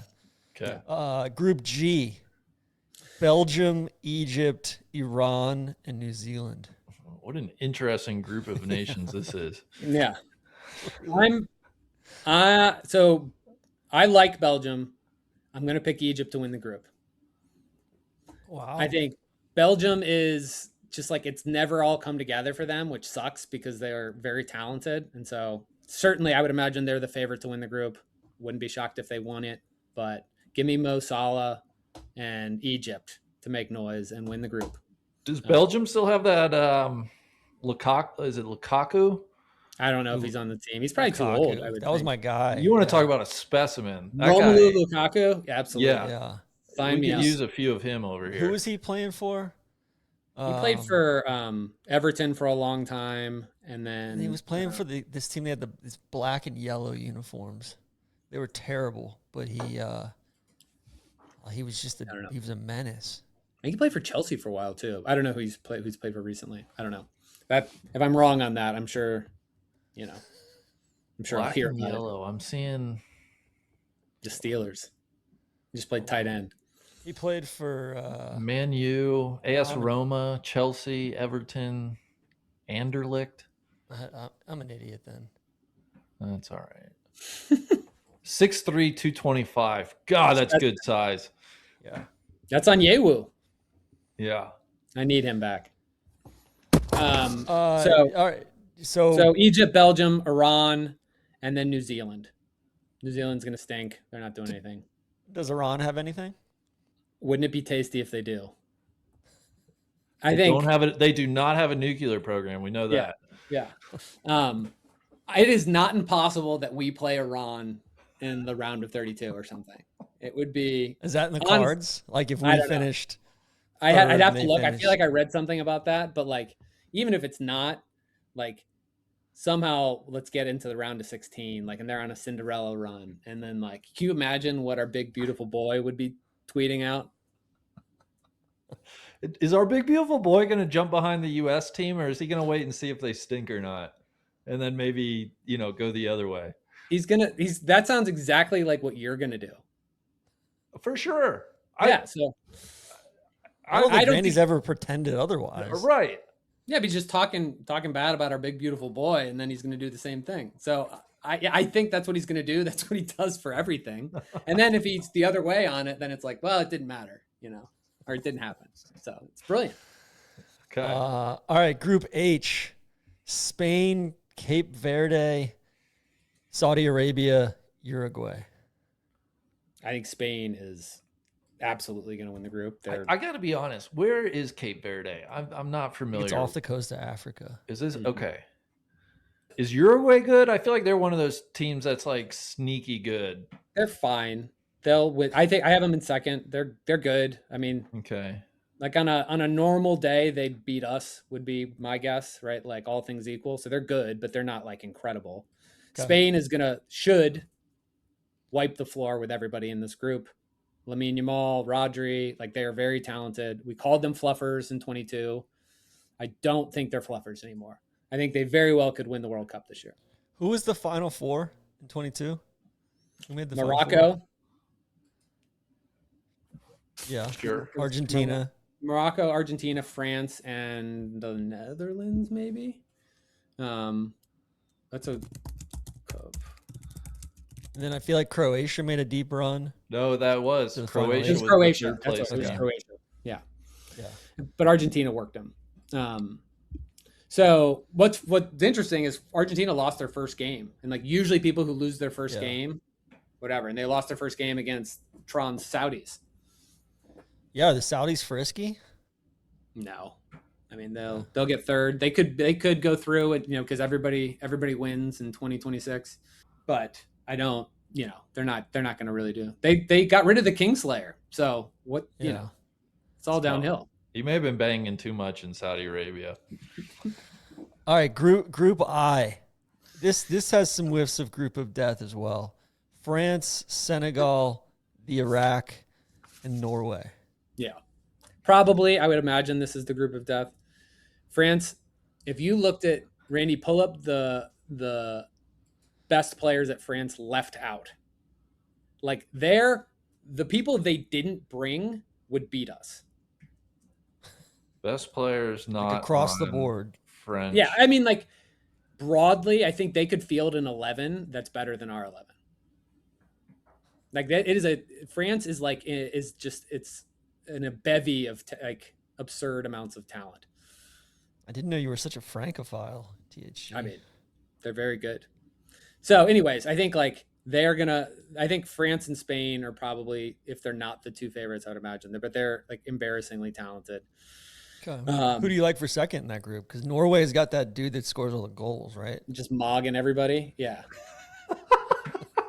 I mean, what's his Holland? name? Holland. Erling Haaland. He is just incredible. So like that was a Lawless comment. I was watching the pregame thing, and Lawless says to Ibrahimovic, like, if Haaland has like a great World Cup, he said, if Haaland has a great World Cup, he'll be a bigger star than you, to Zlatan Ibrahimovic or whatever. And everybody's like, Lawless, who the fuck are you? What are you talking about? Like, Haaland's great, but he's not going to be Zlatan. Oh, I mean, is he the most prolific goal scorer in the world right now? Probably. How old is he? I guess early 20s. I don't know. Because they didn't make it last time, right? No. Norway? Yeah. Holland, how old is he? the problem is, I'm looking at this French team, all these guys that got left off. I mean, impressive bios. I just have never heard of any of these guys anymore. Well, you don't watch How are we soccer. supposed to know? Right. So 25. Holland's 25. Okay. Okay. So he's kind of just in his prime here. Is there a knock on him? Like, is he scoring goals at the expense of something else?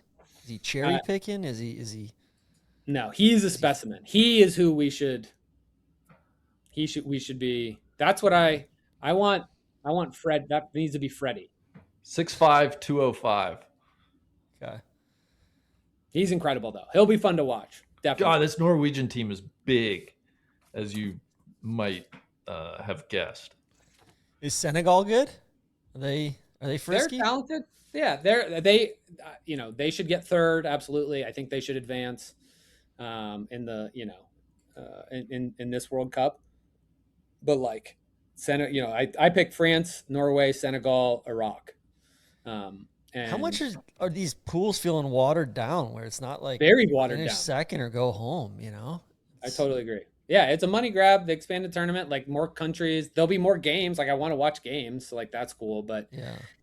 I had to read about it to make sure I understood it. Like it's always been, are you going to advance your top two? Like move on. And so Yeah. I think it's a disgrace. But So in honor of the commish, 32 of the 48 teams advanced. That's bullshit.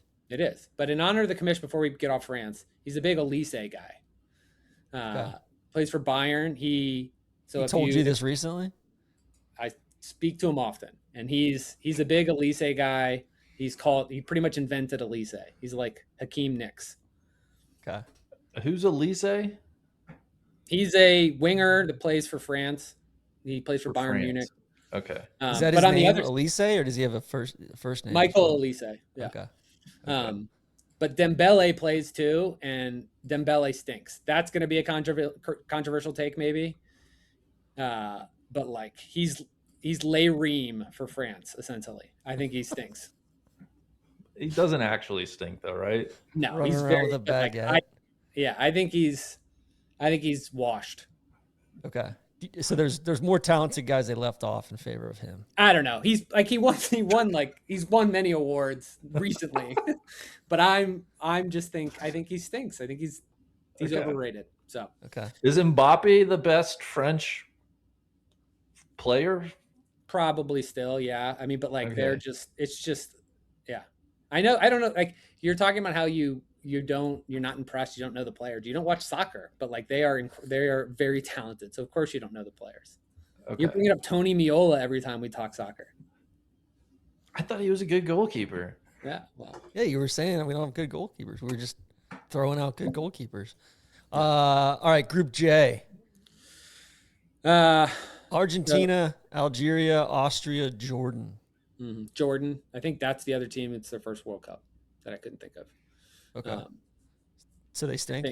Stink. They're going to get fourth, not to keep the suspense.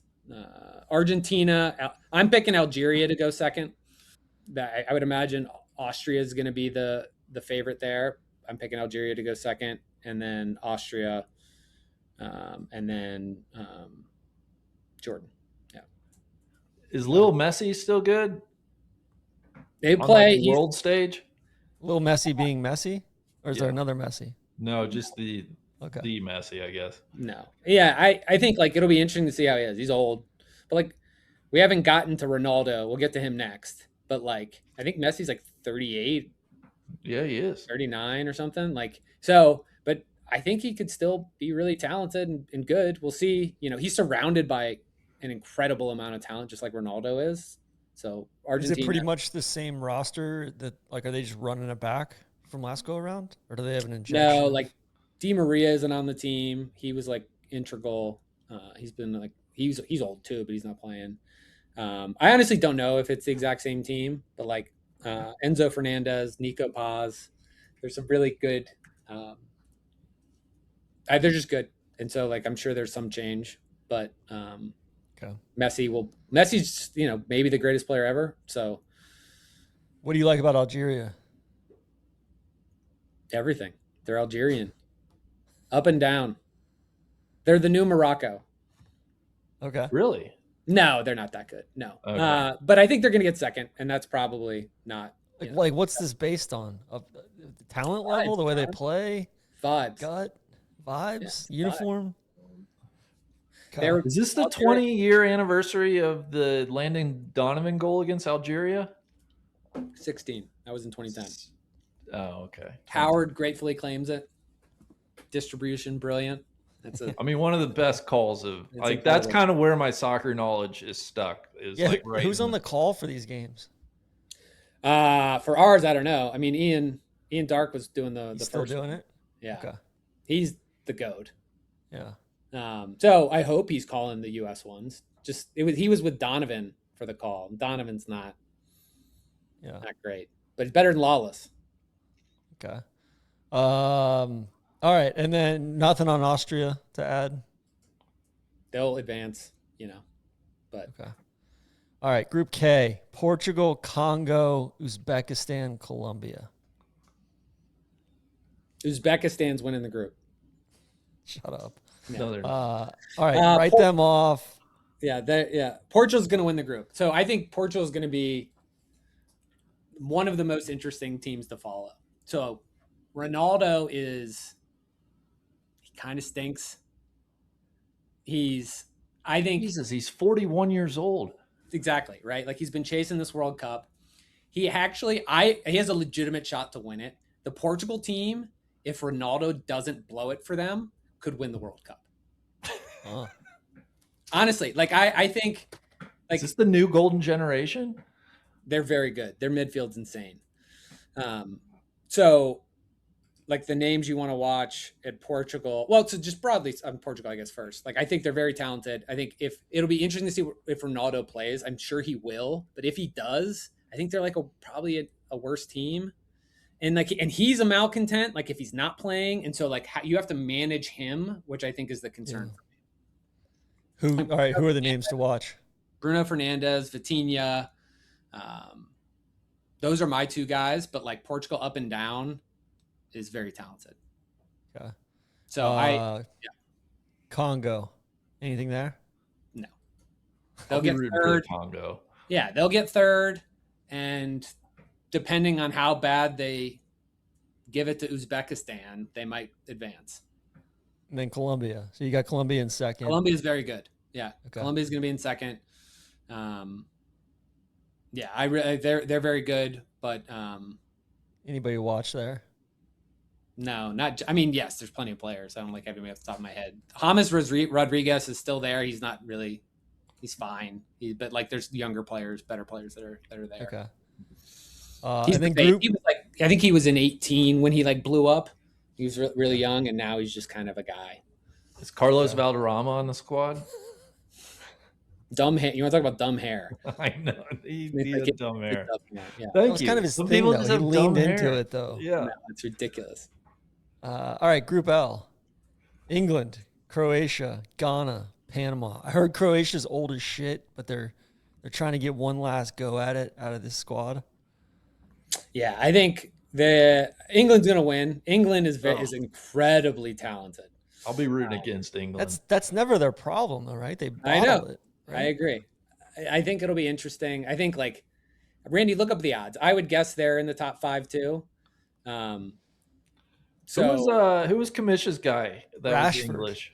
Yeah, is he on the squad? Rashi. Yeah. He probably is. Okay. He's like he was really good, and then he stunk for a while, and now he's back a little bit.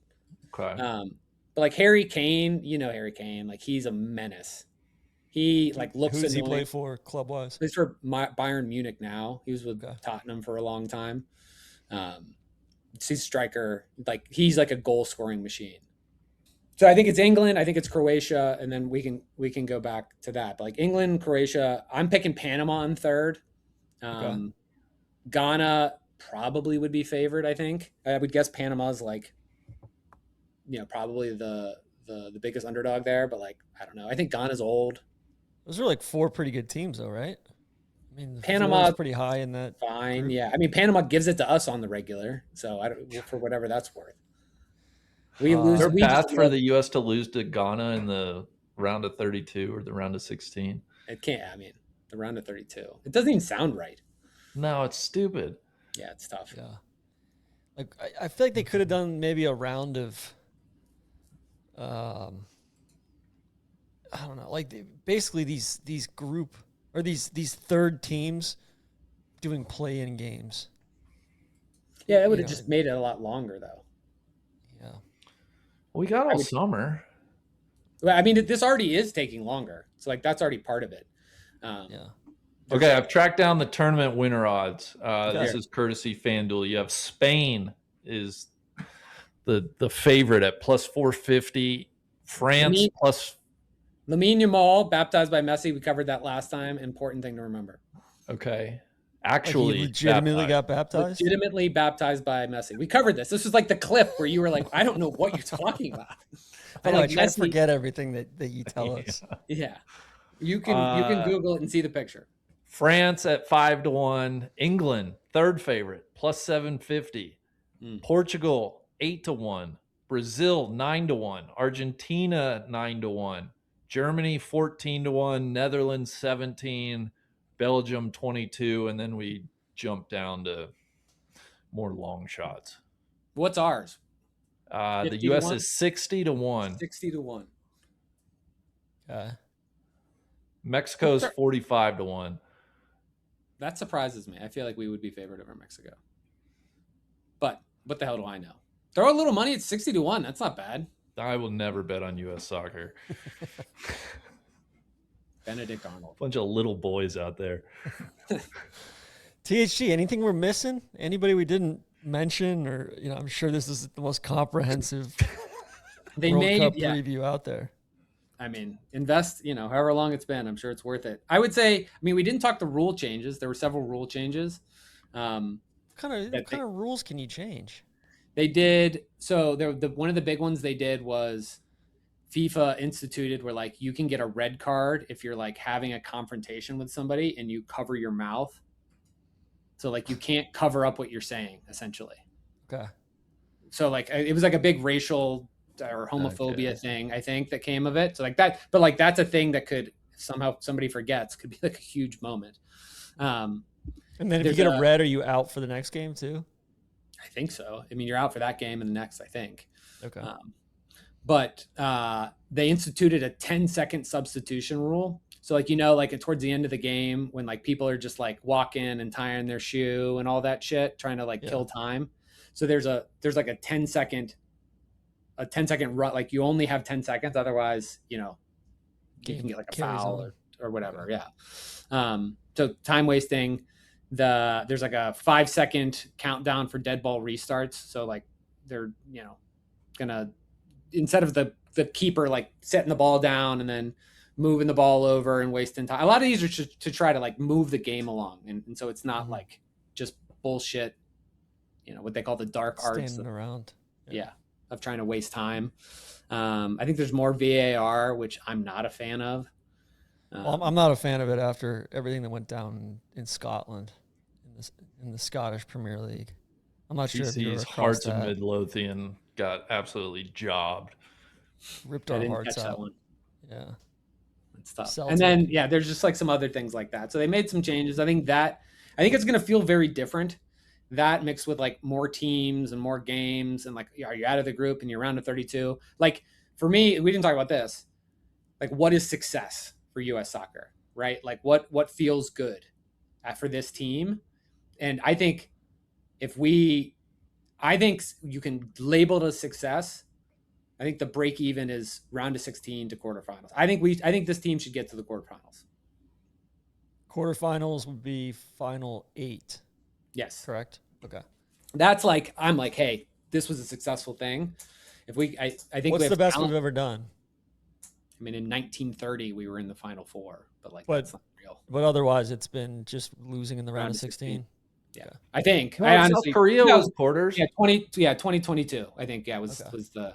But like, not 2022. When we lost to 2002, I think wasn't it? Was that the Germans or the Belgians? It was the Germans. I don't know. It was the Belgians. We were in that game.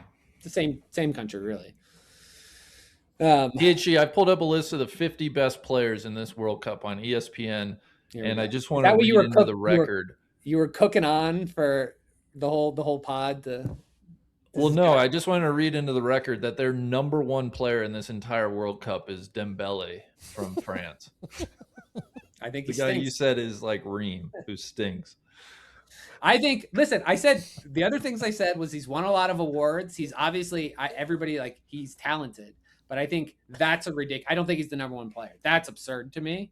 He's a top 10 player, but like everybody loves him, and so I'm zagging. I think he stinks.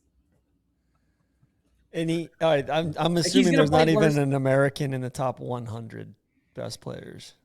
There shouldn't be. I don't think there's one in this list. Pulisic would be in there, I would think. Where would you put Pulisic? Like 60th? 70th?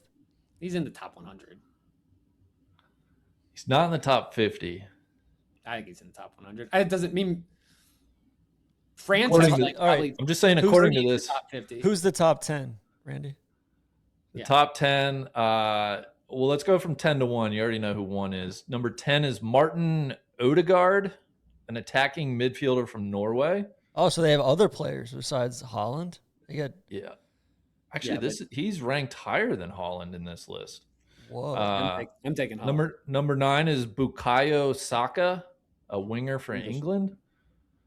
Number 8 is Rafinha from Brazil, a winger.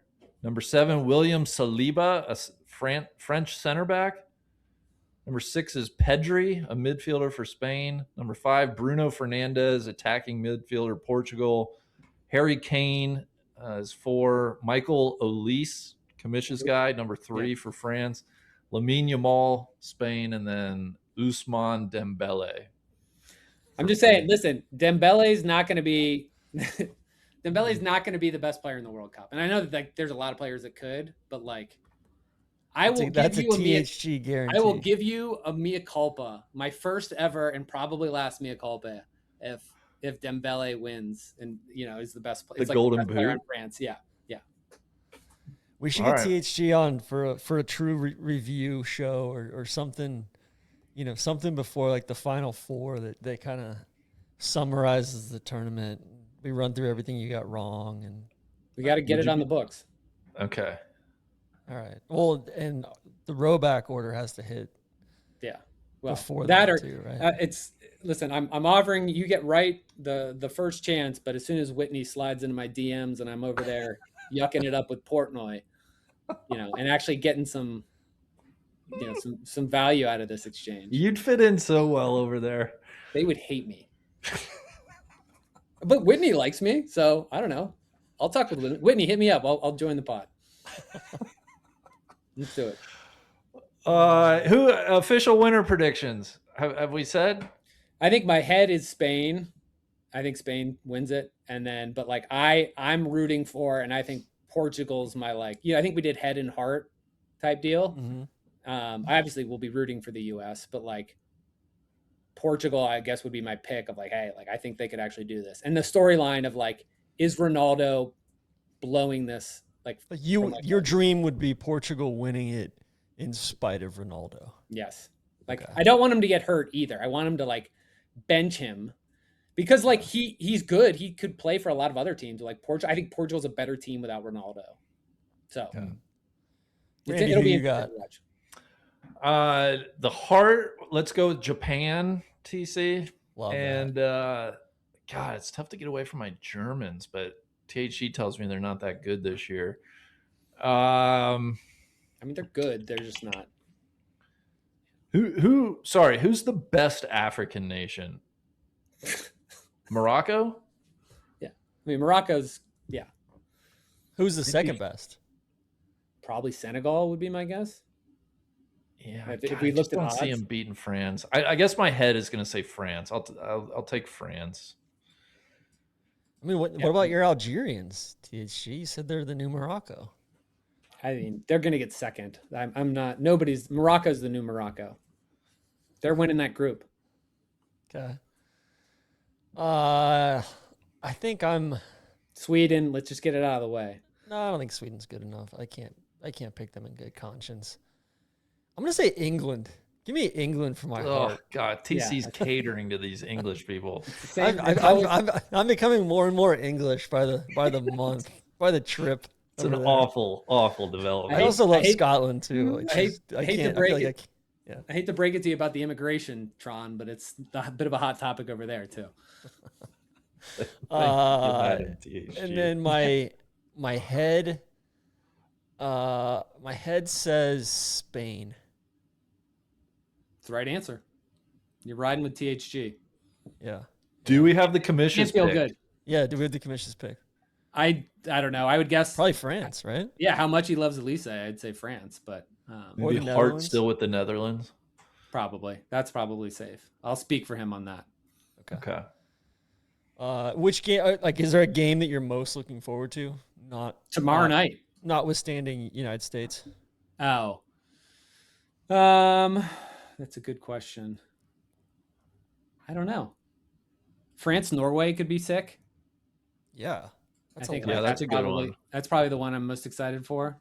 I just like, I don't know, man. It's the World Cup. Like every Brazil, single game. Morocco on Saturday could be fun. Brazil, Morocco will be awesome. Obviously, we'll be rooting hard for Morocco there. But like every game is like, vibes are high. There's so much to lose in so many of the games, especially with goal differential. So, I think it'll be great. All the games are my favorite. I think Scotland, Haiti. I got that one on my list. Just two of the most opposite countries. Fun game to attend. Yeah. THG, will you be watching at any soccer establishments in and around where you live? No. I'm gonna go to my buddy's house tomorrow night, and then depending on like what the hell's happening in the next month, I'll be watching games as soon as I can. But Do all leagues around the world shut down for this? Like, is there no soccer going on? Yeah, I mean, any meaningful league. Yeah. Like, what's MLS's normal that's season? a good question. I don't know, but like MLS is shut down. TC, good question. Okay. Yeah. And they're actually transitioning to nobody cares a different league schedule to match to be more on cycle with the other. To be more on cycle with the European league, so they'd start in the fall and end in the spring instead of now like starting in the late winter and ending in the late fall. Okay. Kind of the opposite of what Roll App is doing, the PGA Tour. Yeah. I thought we don't talk golf. Are we not going to talk about Mickelson? Tune in Sunday, NLU podcast. We're not doing we don't do that on the Trap Draw. Okay, sorry. All right. Yeah. THG, anything else you want to get off your chest? Anything else you want to spout off about? Look at my notes. No, as long as we get Sean Duffy in. Well, Sean what Duffy? about, can you set us up with Vivek? No thanks. Your guy Vivek? Yeah, you're a Vivek guy, right? I'm not a Vivek guy. No, I don't have any connections to Vivek is actually his name. Oh, okay. So, but no, I mean, let's get a whatever, if it's a Final Four or whenever you want to do the midpoint, I'm in. We can do another one. Okay. We'll see how the people react to this one. Yeah, it's and let's talk to. Yeah, I'd love to hear the feedback about. Obviously, everybody's going to love everything I said. We should get Drew on the horn for. I want to do an ad read. I want to write. And so that's my goal for the next one. So we can figure that out. Okay. All right. We'll keep you posted on that. Well, thank you to Rhoback. Thank you to Jonny Pops. Thank you to THG Enterprises for your time. And really thank you to the commish as well. I know he played a part in this. Who through what is it? Through whom all things are possible. There you go. That's what I was going for. Yeah. And to Mr. Jeezy. Yeah. Of course. Yeah. All right, guys. Appreciate it. And to Tim Ream as well. Captain Ream. Captain. It's a disgrace.